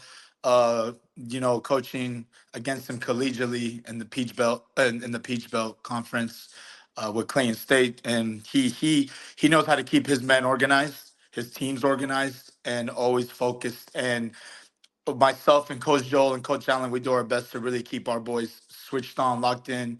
And I know there's going to be some, emotions in the air. There's going to be tackles thrown. But I know, and all that said, we're going to see good soccer. I know for a fact it's not going to just be a bunch of hits and complaining to the ref and, kicking the ball out and this and that. I know there's going to be good soccer to be played. But at the same time, they're in first place. They have pressure on them and we're in second place. And we have our own type of pressure as well to win. So we are really looking forward to it. We trained 4 times this week, to prep up. So I can only imagine that they probably did the same thing. Well, they were stuck on the road, man. We'll get into that in a sec. Jarrett for Jonathan Mercado. I want to ask you actually about your coaching and your growth and your kind of growth this season. Because your first season was Apotheos. I know you've had experience with Clayton State. You've kind of come up through all of that. How has this season been in just coaching in a different environment, a different league, and kind of finding not just you but your assistants as well, about y'all finding confidence, finding your voice, and just finding a rhythm in how you wanted to run and lead this team? No, great question, and I've thought about that every day ever since I've gotten this opportunity. Back in, I don't know, January, February. I remember I told myself, I'm like, Johnny, you gotta, this is a excellent opportunity in your coaching career journey to, take this opportunity, learn every second, listen to everybody that, has experience and go with it. Go with your gut. Don't compromise I'm not gonna I told myself, don't compromise who you are just because you're coaching older guys or this and that. I have done my best to stick true to myself. Having Coach Joel there, Coach Allen has been such a tremendous help because they bring insight that, they see things that I don't see, but then I see things that they don't. And I think that's what helps us, the most as a coaching staff. We literally bounce ideas off each other, we make adjustments, and then we apply them. And, just I'm proud. I don't like talking about myself too much, but I am. I'll pat myself on the back. That's it. I'm proud of myself for sticking through this. I feel like I have shown some growth, but I'm never satisfied. I'm never content. I want to keep learning. We've lost. The loss against Hickory was the best way to really jumpstart my hunger for more. That really woke me up. That whole experience to say, okay, Johnny, you're here now. This isn't club soccer. This is a whole new realm.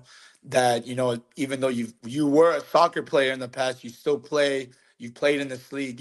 On the coaching side of things, it's way different.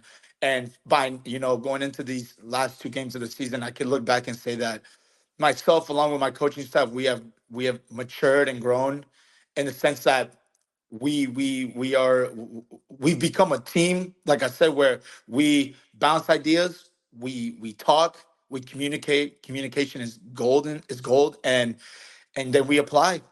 Sometimes it works, sometimes it doesn't, and then after every game, we always say back to the lab. But I'm proud of myself and my team, my coaching staff, and we are looking forward to a big game tomorrow. Saturday night, 7 o'clock, Silverbacks Park, Apotheos hosting App FC in the NPSL Southeast. It's their third match in a week, basically 8 days. They were at Hickory last weekend. Midweek, they had to travel to Wilmington to take on Port City. They took care of business there in that one. And now they're having to hop on a bus again after a 3-1 win on Wednesday and make their way down to catch up with you as the regular season's coming to a close. So they get 3 in a week at probably one of the worst times that the schedule maker couldn't have given it to them. You mentioned being in the lab. What's the best lesson? What's the best lesson or the best experiment that happened in the lab this year that you learned either about yourself or about the team that has created that helped create the success, you think? It was the game from a couple weeks ago against Charlotte.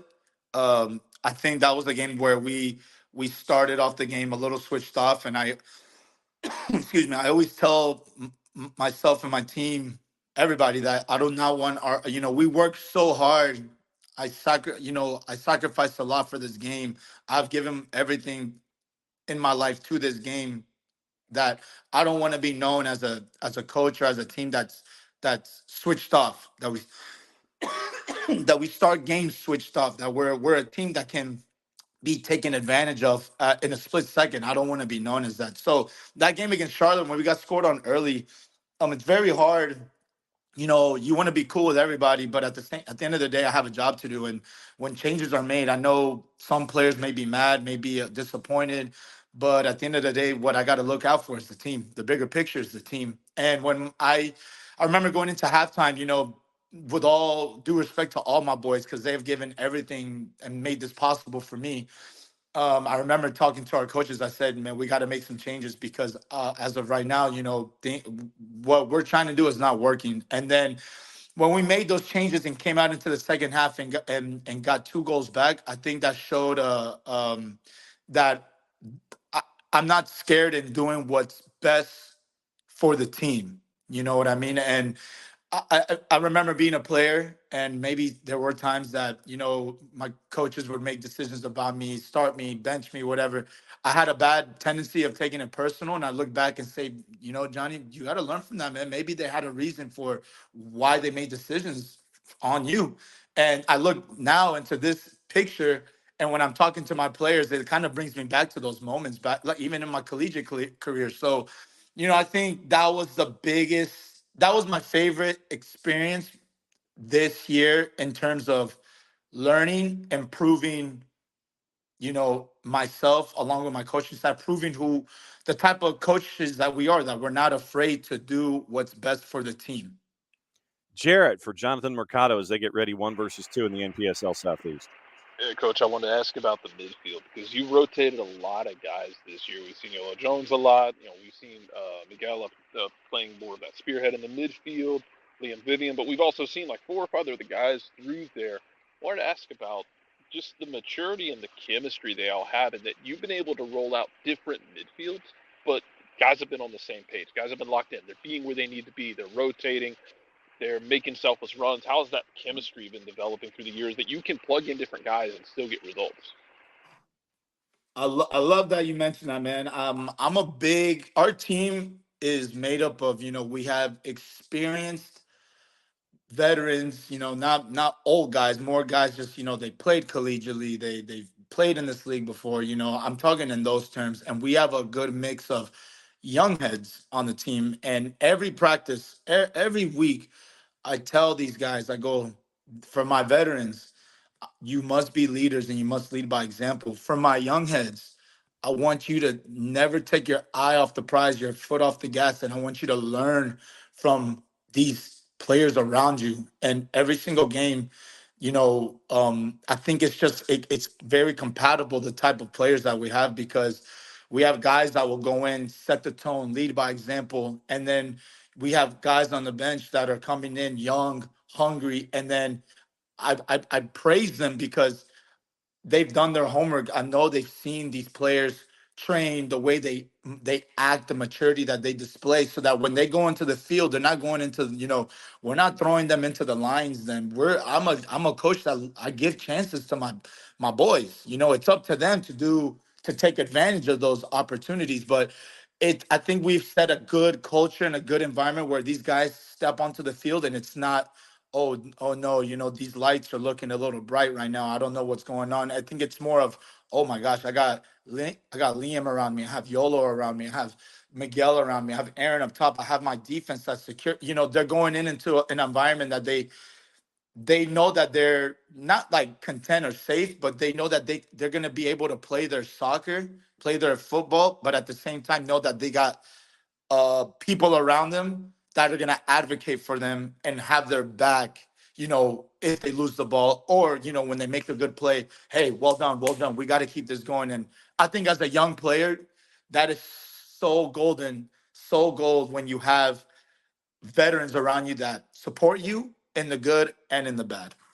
Jonathan Mercado, head coach of Apotheos, going up against App FC, 7 o'clock, Silverbacks Park, Saturday. If you are in the neighborhood, go visit. It's 1 versus 2 in the NPSL Southeast. Coach, as always, it's great to catch up with you on our Freestyle Fridays, especially with a matchup that's this big in the NPSL Southeast as the regular season's getting to a close. Thanks for dropping by on the morning show. Be safe. Jared will see you on Saturday night, and hopefully it'll be a packed house at Silverbacks Park.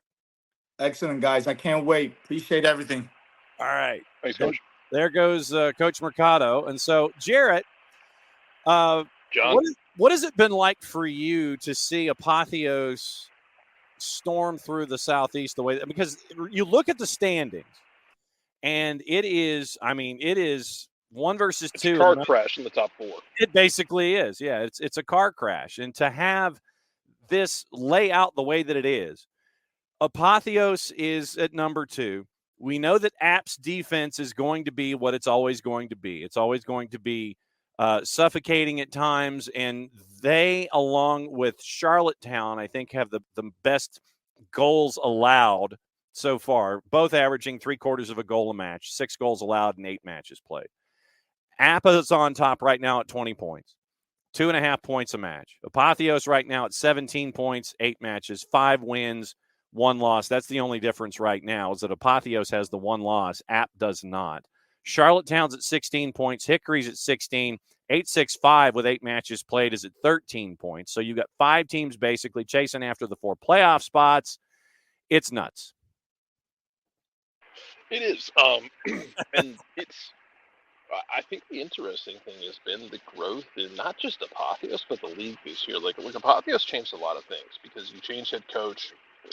It's an entirely new roster. It was tough to go into an Open Cup environment with a new coach, new roster, new game model.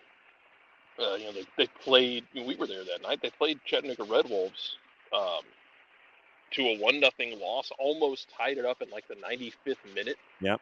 And would have sent it to additional extra time. Their growth has been awesome. The whole league's growth has been awesome, though. Because the thing is, like, I don't want to shortchange the rest of the NPSL Southeast. No. We talked with Dale Parker about, him wanting to do more structurally with the way they play, and not just playing direct at times and being able to do other things. I think you've got a couple of teams that are coming in that are trying to get their legs into them, like a Port City, who are trying to figure things out. And it's been a tough year for them, but it's a learning experience. I think Charlottetown went through that last year in their first year in existence. Charlottetown got slapped around a fair number of times last year. I think they snuck into the playoffs, ended up losing in the playoffs. But they took their lumps last year, and now look. You want to look ahead beyond this game. The last game of the regular season for them it's App and Charlottetown. Yep. And there's a lot of ways that the Southeast Conference can go in 2024. That game's going to dictate a lot of it. I mean, they could play each other to a draw, beat each other bloody, and then both teams go into the playoffs, have to play each other again potentially. Yeah, that's absolutely crazy. It's been very wild to watch the growth of it. Watch teams trying to learn how to do more and trying to evolve from year 1 to year 2 to year 3 to year 4, whatever the hell it might be. Right. I've been impressed with all of it. Speaking strictly for Apotheos, they've been fun. I mean, they score. I think they've got the second most goals scored in the league, but they also have given up, I think, 11 goals, which I think Coach Mercado would like to have that number cut in half. Mm-hmm. But they're going to play open a lot. It makes for a fun watch. It makes for high-scoring games. It makes for tension, and it's been fun to watch him kind of grow and find his voice, even audibly on the sideline, getting louder, getting more demonstrative. Watching his assistant coaches kind of grow into what they are, and watching them kind of figure out the puzzles in the flow, because not everyone plays like that. You had the Bristol Rhythm game. Bristol Rhythm came in here, man. Look, they built sandbags on a beach in the first 10 minutes. They did. At the edge of the 18. In watching them have to solve those puzzles week after week has been a lot of fun to watch. But watching other teams kind of find themselves in years 2 and 3, it's been fun for the Southeast. The playoffs will be a street fight. I look forward to that. Yep. Jason's now with us for the remainder of the show. And so this morning we have covered the men's national team in front of 59,000. We've covered Greg Garza giving his perspectives on national team and mentoring. We had Jack Marchant, Jazmin Ferguson come in to talk about Decatur and the WPSL. Had Yosef Samuel come in to talk about KSA and Atlanta United. And we've had John Mercado come in to talk about number 1 versus number 2 in the Southeast Conference. Where would you like to start the conversation this morning, sir? I'm wondering if Jarrett is building sandbags on a beach this morning. It sounded like it. No, my neighbor is mowing the yard.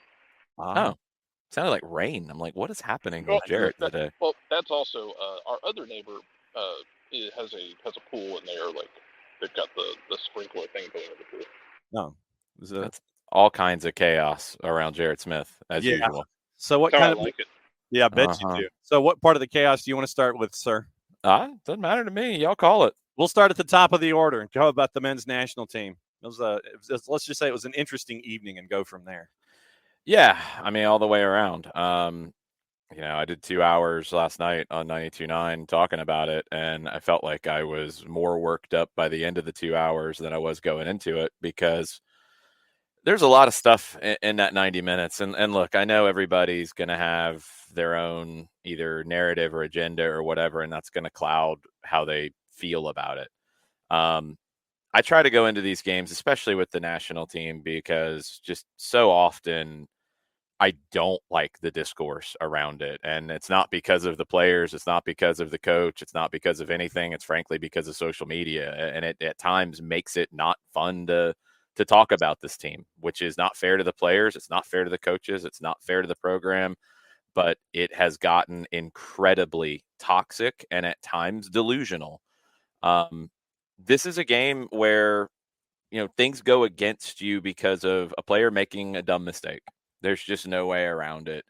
And Tim Weah gets caught, gets a red card as he should have. And the game is completely different at that point. I think Greg Berhalter made the right decisions in the game. I really do. You had to, as the game went on, you get a goal pretty quick after the red card. You concede a goal pretty quick after you get a goal.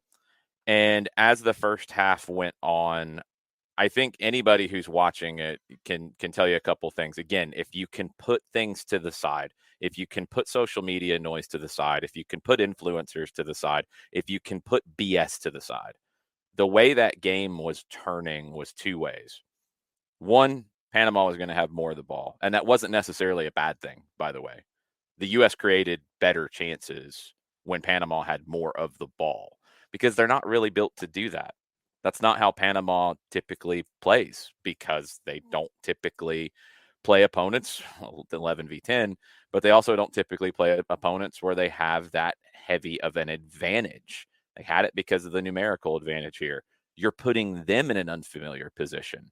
That could serve you well, especially when you got Anthony Robinson forward, when you got Joe Scally forward. They went to the line of 5 in the first half. Now, they had to do it in a little bit of a modified way. Gio Reyna was a half wing back, half tucking in and trying to play when they could. But defensively, they were dropping into that line of 5 with Scally tucking in tighter, Reyna providing the extra cover as Panama was getting numbers forward, and you're trying to then hit them on the break. That's the right plan, a man down. And the other reason why it's the right plan, and again, you can do the hindsight thing here and say it's wrong because it didn't work, which is not fair and not how things actually work. You had to get out of that game without losing it. And you didn't ultimately. And that's not because of the tactic. That's because you can't clear the ball out of your defensive third because you're tired, you're under pressure, and you make bad decisions. Robinson, who I thought was the man of the match for the U.S. I thought Anthony was very, very good throughout. I thought he was very dangerous getting forward. He was jumping into passing lanes. He was making up that numerical disadvantage quite often. But he made a big mistake. He had a chance to put the ball into the stands, and he didn't. He had a chance to clear, and he didn't. He tried to pick something out. He turns it back over to Panama after a sequence where you had an opportunity the other way. Panama puts you back on your heels. They put you into your defensive third. They pin you in, and you just need a break because the legs were heavy. You're tired. They're flooding the attacking third really for one of the first times. And they find the cross and they find the goal. And that's the difference. Because if you get out of there at 1-1, of course you're not happy about it. But you have wildly different advancement scenarios. Because as I said going into this tournament, and nothing has changed for me in this, you had to get out of the group. You had to get out of the group. If you don't get out of the group, it's a failure. No way around it. And if you don't get out of the group, you're going to have to make changes because this is your test. This tournament is your test. You don't have another test before you get to the World Cup, the biggest World Cup ever for the U.S. men's national team program. 1994, you were happy to be there. You got to the knockout round. It was amazing. You weren't really expected to do that walking in the door. Anything you got out of that tournament was wonderful. That's not the case in 2026. You're the home team. You are a top 20 team in the world. Yeah, you are. And when you have that home World Cup, you have to take advantage of being competitive, being dangerous, and making a deeper run. I'm not saying they have to go win the World Cup in 2026, but they've got to be in a position to be competitive.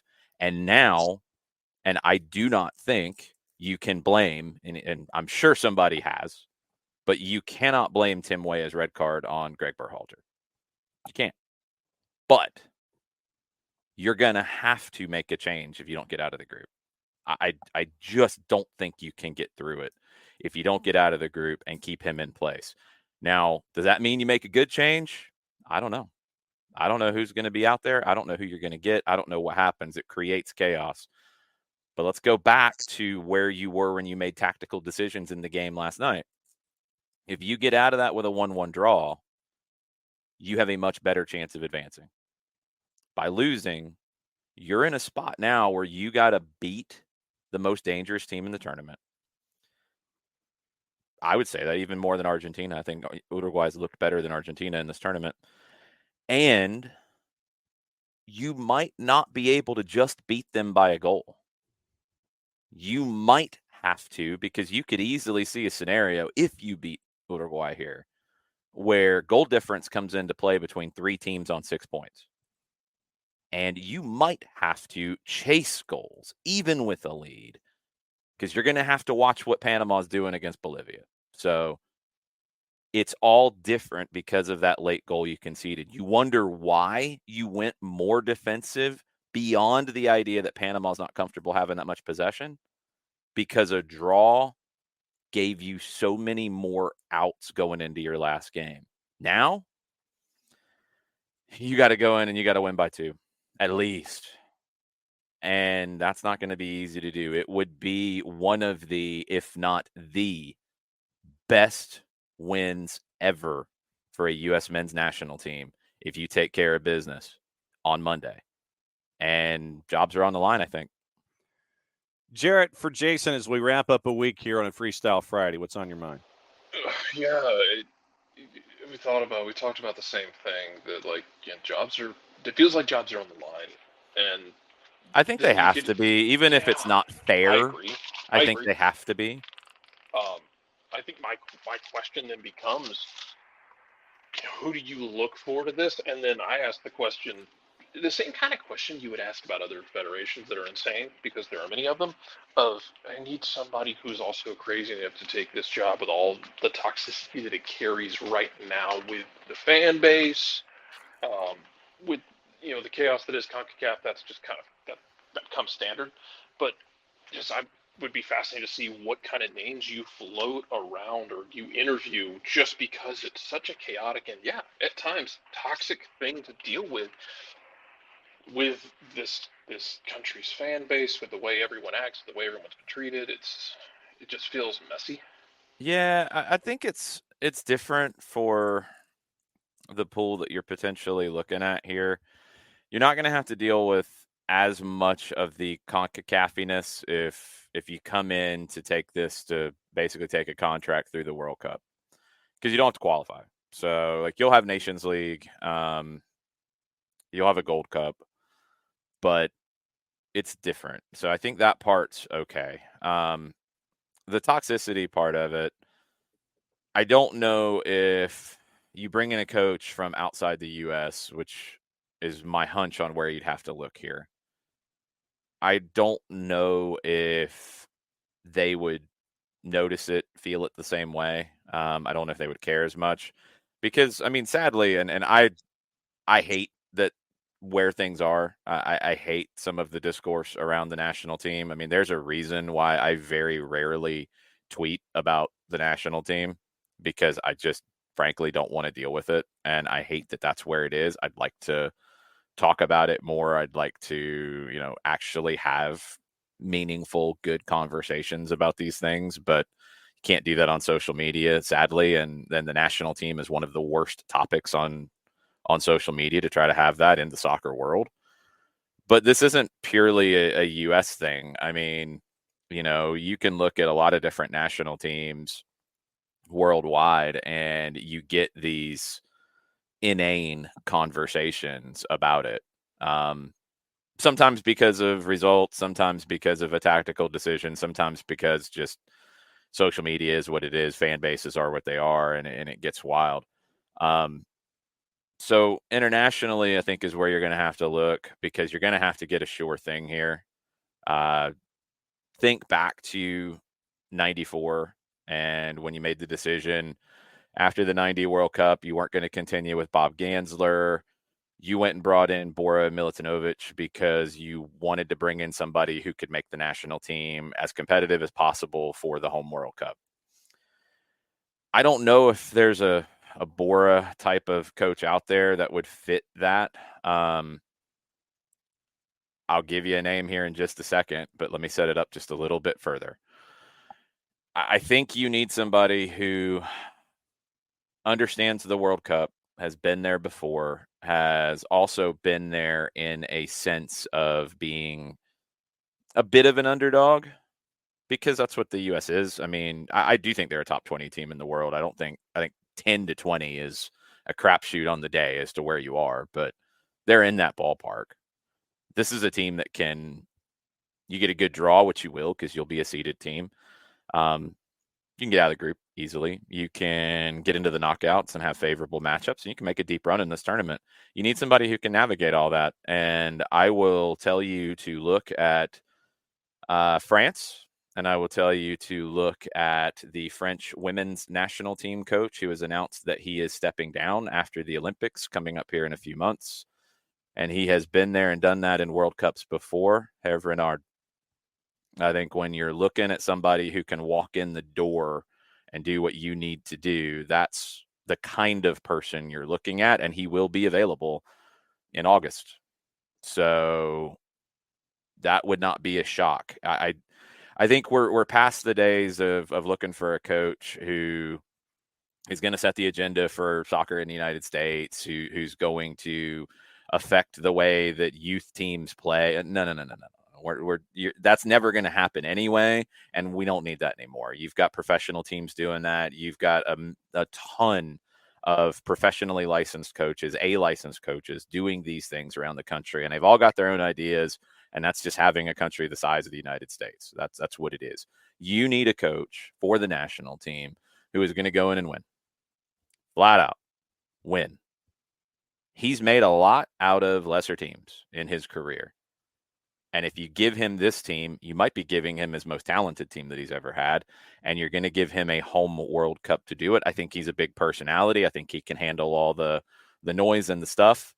And again, he's going to be available. And that's the other element of this is when you make a change, you don't always have the list. It's like the Hawks getting the number 1 pick in the NBA draft in a year where there isn't a great number 1. When you make a coaching change, you can't guarantee who is available to you. In this case, if you do, and I said it, I'll be very clear. I don't think it's fair. I don't think it's his fault for the result last night, but I think it's going to cost him his job if they don't beat Uruguay, because you can't risk having a home World Cup. You might not have another one for 30, 40, 50 years ever. We don't know. You've got to take full advantage. And if there's any question, and now there has to be, you go get somebody else. And out of right now, who we know will be available, and there's more on a list and whatever, but he's the one that, as I've thought about it, I keep coming back to, Hervé Renard. 2 other topics that I wanted to get into you with this morning before we get out of here for the weekend. One is all of the activity in the other divisions that are going on this weekend. It's a very, very busy Saturday on the board. The WPSL, Decatur FC, has got a home match at 7 o'clock.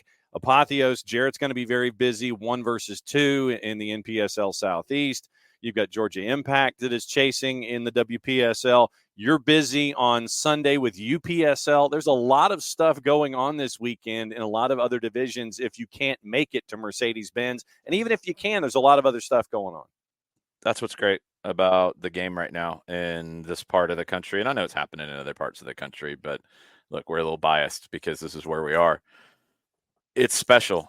I'll go back to last night for one more thing to kind of tie into this. I was internally beaming as I was listening to the crowd last night. That was what a home crowd should feel like for the national team. The USA chant popped up every 10 minutes, it felt like. And it popped up at times where they were trying to give the guys on the field who played very, very hard a man down for a long period of time. There's no question about the effort. There's no question about the fight. I think the mixed zone comments from Christian Pulisic were dead on, and you could hear how much he fought and how much it hurt that they didn't get the result in his voice. But the crowd was amazing. And for some national broadcasters this week to take shots at Atlanta and a crowd in Atlanta and how it didn't compare to some other crowds in this competition, I hope words were eaten last night, because that was ridiculous that it even shots were taken. And two, that crowd last night was as good of a crowd as I've ever heard for the U.S. men's national team. So anybody who wants to take shots at soccer in Atlanta needs to stop and needs to recognize, because those days, they're gone. This is the epicenter of soccer in the United States. It's Soccer City, USA, whatever other tag you want to put on it. It's facts. You're drawing what you drew for the national team last night, and the crowd and the volume and the intensity. You're drawing thousands of people for WPSL games in this region. You've got players who are popping up in youth national teams everywhere. You're drawing for NPSL games. You've got top teams. You're drawing for UPSL games and championships. This is where it's at. And anybody who wants to take shots about atmosphere, and it's not as good as New Jersey, stop. It's time for that stuff to end. You can think whatever you want on the outside, but you have to stop denying what you're seeing and hearing. We're in a really special place. And this is one of the things I said last night on the show. A night like that is really frustrating, and it's easy to be angry. It's easy to be frustrated. And yeah, the U.S. men's national team should have gotten out of this group, no question. And now you got to go pull an upset, a big one, on Monday to get out, and the tournament might be over for this team. And it sucks, because it sucks where that sends the program and the road that it puts them on. That all sucks. But you have to take a step back at some point whenever you can get past that and realize how special last night was, how special it was downtown to see shirts everywhere, how special it was to see so many Panama fans. They were everywhere last night. Give them a ton of props. How special it was a week ago to see Argentina in this town. How special it was to see the Canadian fans that made the trip. How special it is that we look at 40,000 fans for an Atlanta United game as just run of the mill at this point. This is all special, and all of it. And I'm WPSL, thousands of fans at games, special. The quality that Apotheos is putting out on the field for them in NPSL, special. Mostly locally developed players. Same with Decatur FC. Same with Georgia Impact. Like, that stuff is special. So the disrespect of soccer in Atlanta is going to stop one way or another, or people's credibilities are going to be dinged. It's time to let it go. This is pretty cool, what we're all living right now. It's really cool, even when the results aren't fun. Jarrett, last topic on the board this morning is Atlanta United and Toronto we have a FC. game Saturday night. Yes. Oh, we got a bunch of games Saturday night, but yes, there is one at the Benz that I will be on a radio yelling about. Yes. Well, we have Jason here. We should probably ask about. Yeah. I'm a little riled up. Sorry. Nothing No, wrong it's with fine. Speaking of teams that have had keepers, knocked around with no punishment for officials. We got the Fighting John Herdmans coming to Mercedes-Benz Stadium. Yeah, I can't say it with a straight face either. I guess what are you looking for in this game? Atlanta's going to be not at full strength. Bartos should be back. I don't know how available he'll be, but I think he's available. I don't know. I just don't know if he'll be 90 minutes. Is what I mean. Yeah, and Rob Valentino wasn't sure either. There's no way he could know yesterday. Yeah. You kind of got to see how he responds to yesterday's training, how he feels today. But he will absolutely be available. We know that much. I guess what you're looking for in this game is you're entering the front wall of the storm that is silly season, but you still got to focus on these games and getting points. Yeah, I mean that's where you are, and there's a twofold conversation when we talk about teams and how they play and how it goes. Like over a span of a season, you want to be entertaining. You want to, I think most teams want to score a bunch of goals. You want to have a lot of fun games. You want to have a style of play that's identifiable. All of that over the run of a season is important. But even inside of that, you get into some spots like this one where Atlanta United's at, and you got to find 3 points. And if it's not exactly the way that you would like to be, you've got to find a way to be successful with what you are. And I asked Rob Valentino yesterday because one of the things from talking to whether it's been really any of the managers for Atlanta United over the years, whether it's been Carlos Bocanegra, whether it's been Matt Lowry in charge of the academy, and the announcement just came out that he is officially part of the coaching staff now. Yeah, he's been there, but it's official now that he's an assistant coach with Rob Valentino. We'll have a clip on our Soccer Down Here socials here in just a bit of Rob talking about Matt and what he brings to the table. Because there's been a lot of focus on Carl Robinson, but Matt has been very, very important in that group as well, supporting Rob. But anybody you talk to over the years, one of the things about the Atlanta United way has been control. And I think the way that we talk about controlling games is evolving. And this isn't just an Atlanta United thing. It's just the way the games are going everywhere. I think the Euros and the Copa America are kind of two tournaments that demonstrate that to a degree. So I asked Rob yesterday about how do you define control? How do you want to control games? And it was really simple. He said he wants to create more chances, and he wants to limit the opponent's transitional counterattacks, limit their ability to counterattack while creating chances. Really simple. Now, you can get to those two things in a lot of different ways. And that's the beauty of where you are right now, because it's not about philosophy. It's about, okay, that's how I want to control a game. I want to create chances.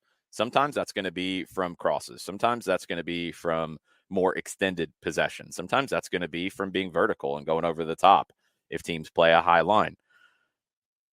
That's not married to one specific thing. That's, I want to create chances. So what the game gives you in terms of creating those chances, you've got to go and exploit it and take it, while being smart and being able to transition to defense quickly and prevent those counterattacking opportunities for the opponent.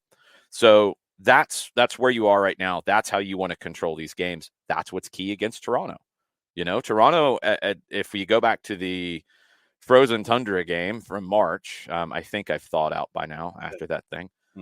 You go back to, I'm not sure, honestly. It was crazy. I didn't lose a toe. I was a little worried that I would.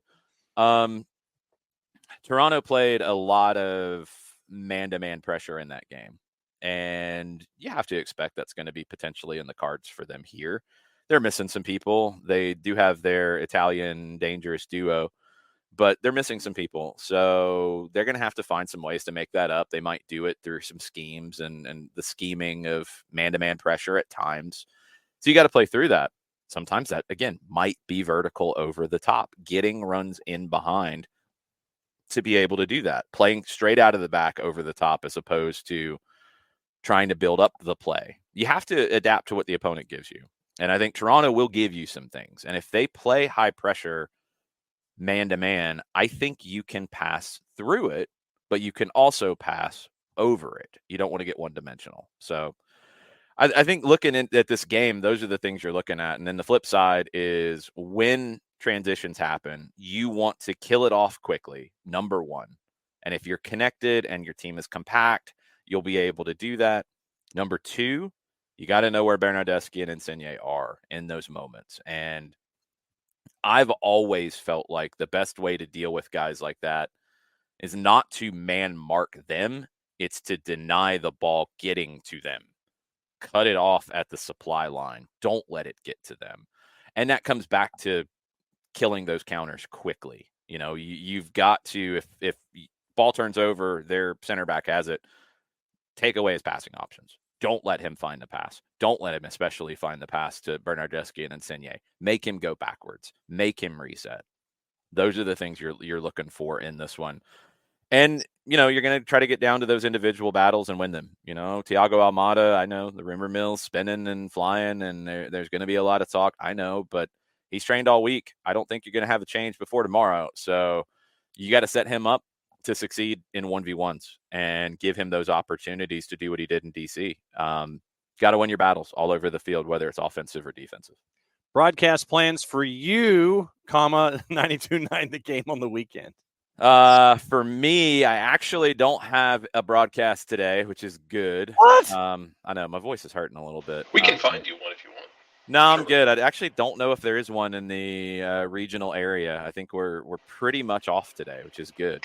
We can put together a media pickup game for you. No, nobody wants to see that. Nobody wants to see that. And I don't want to see you break your back trying to do another bicycle kick. Or blow out more Good shoes. grief. Yes. Oh, boy.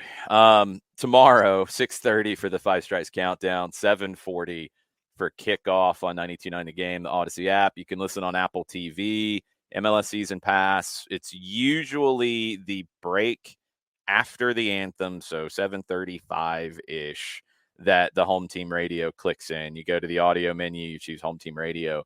We'll be there at times. If it's not there immediately, go all the way back out and come back in. And that's usually where it kicks in. And if it's not in, then feel free to tweet about it and yell about it and tag Apple, and hopefully somebody will see it and they'll fix it.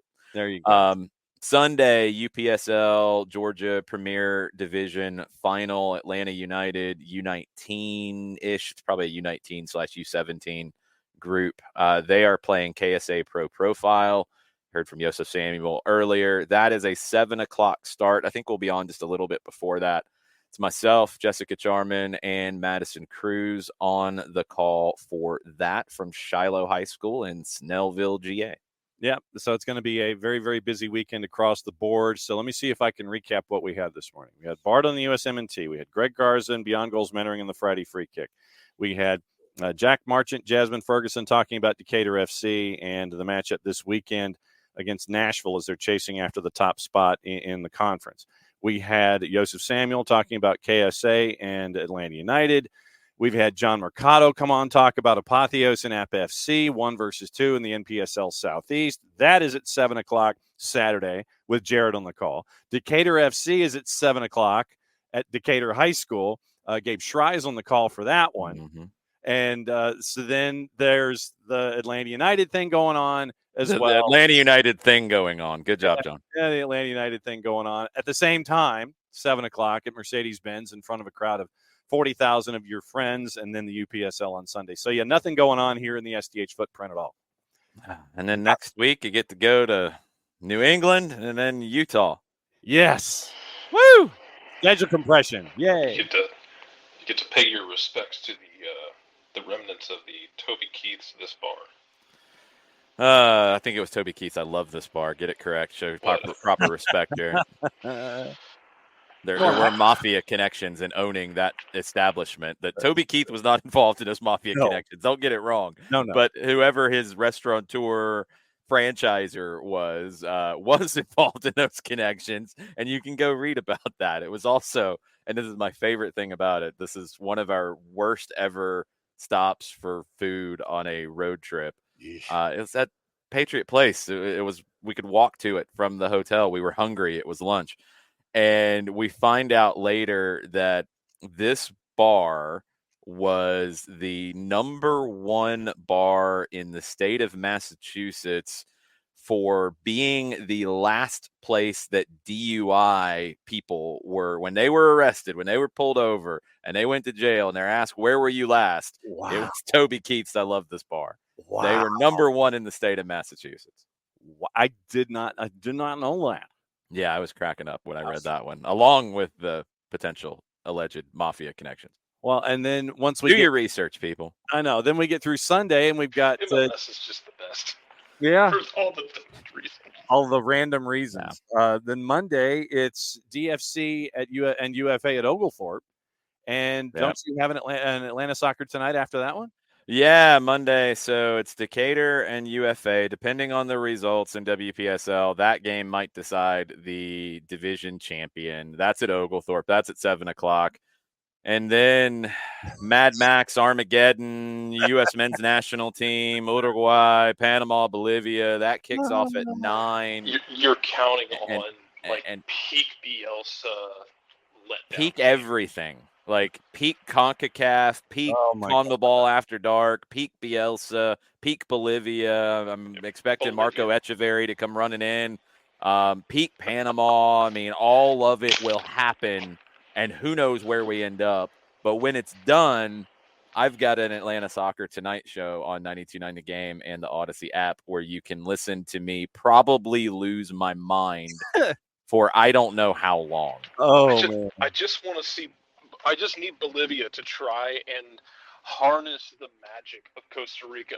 We're going to drag this to the most upsetting 0-0 draw that you have ever watched in your life. Like, we are going to turn an entire generation of people off of this sport kind of draw. I will make a bold proclamation now that if Bolivia gets a draw or a win, if they don't lose and they help the U.S. men's national team, so actually they're probably going to have to win for this to come true because they've got to beat. Well, no, if both games end in a draw, the U.S. would go through because they'd have the better goal differential. So yes.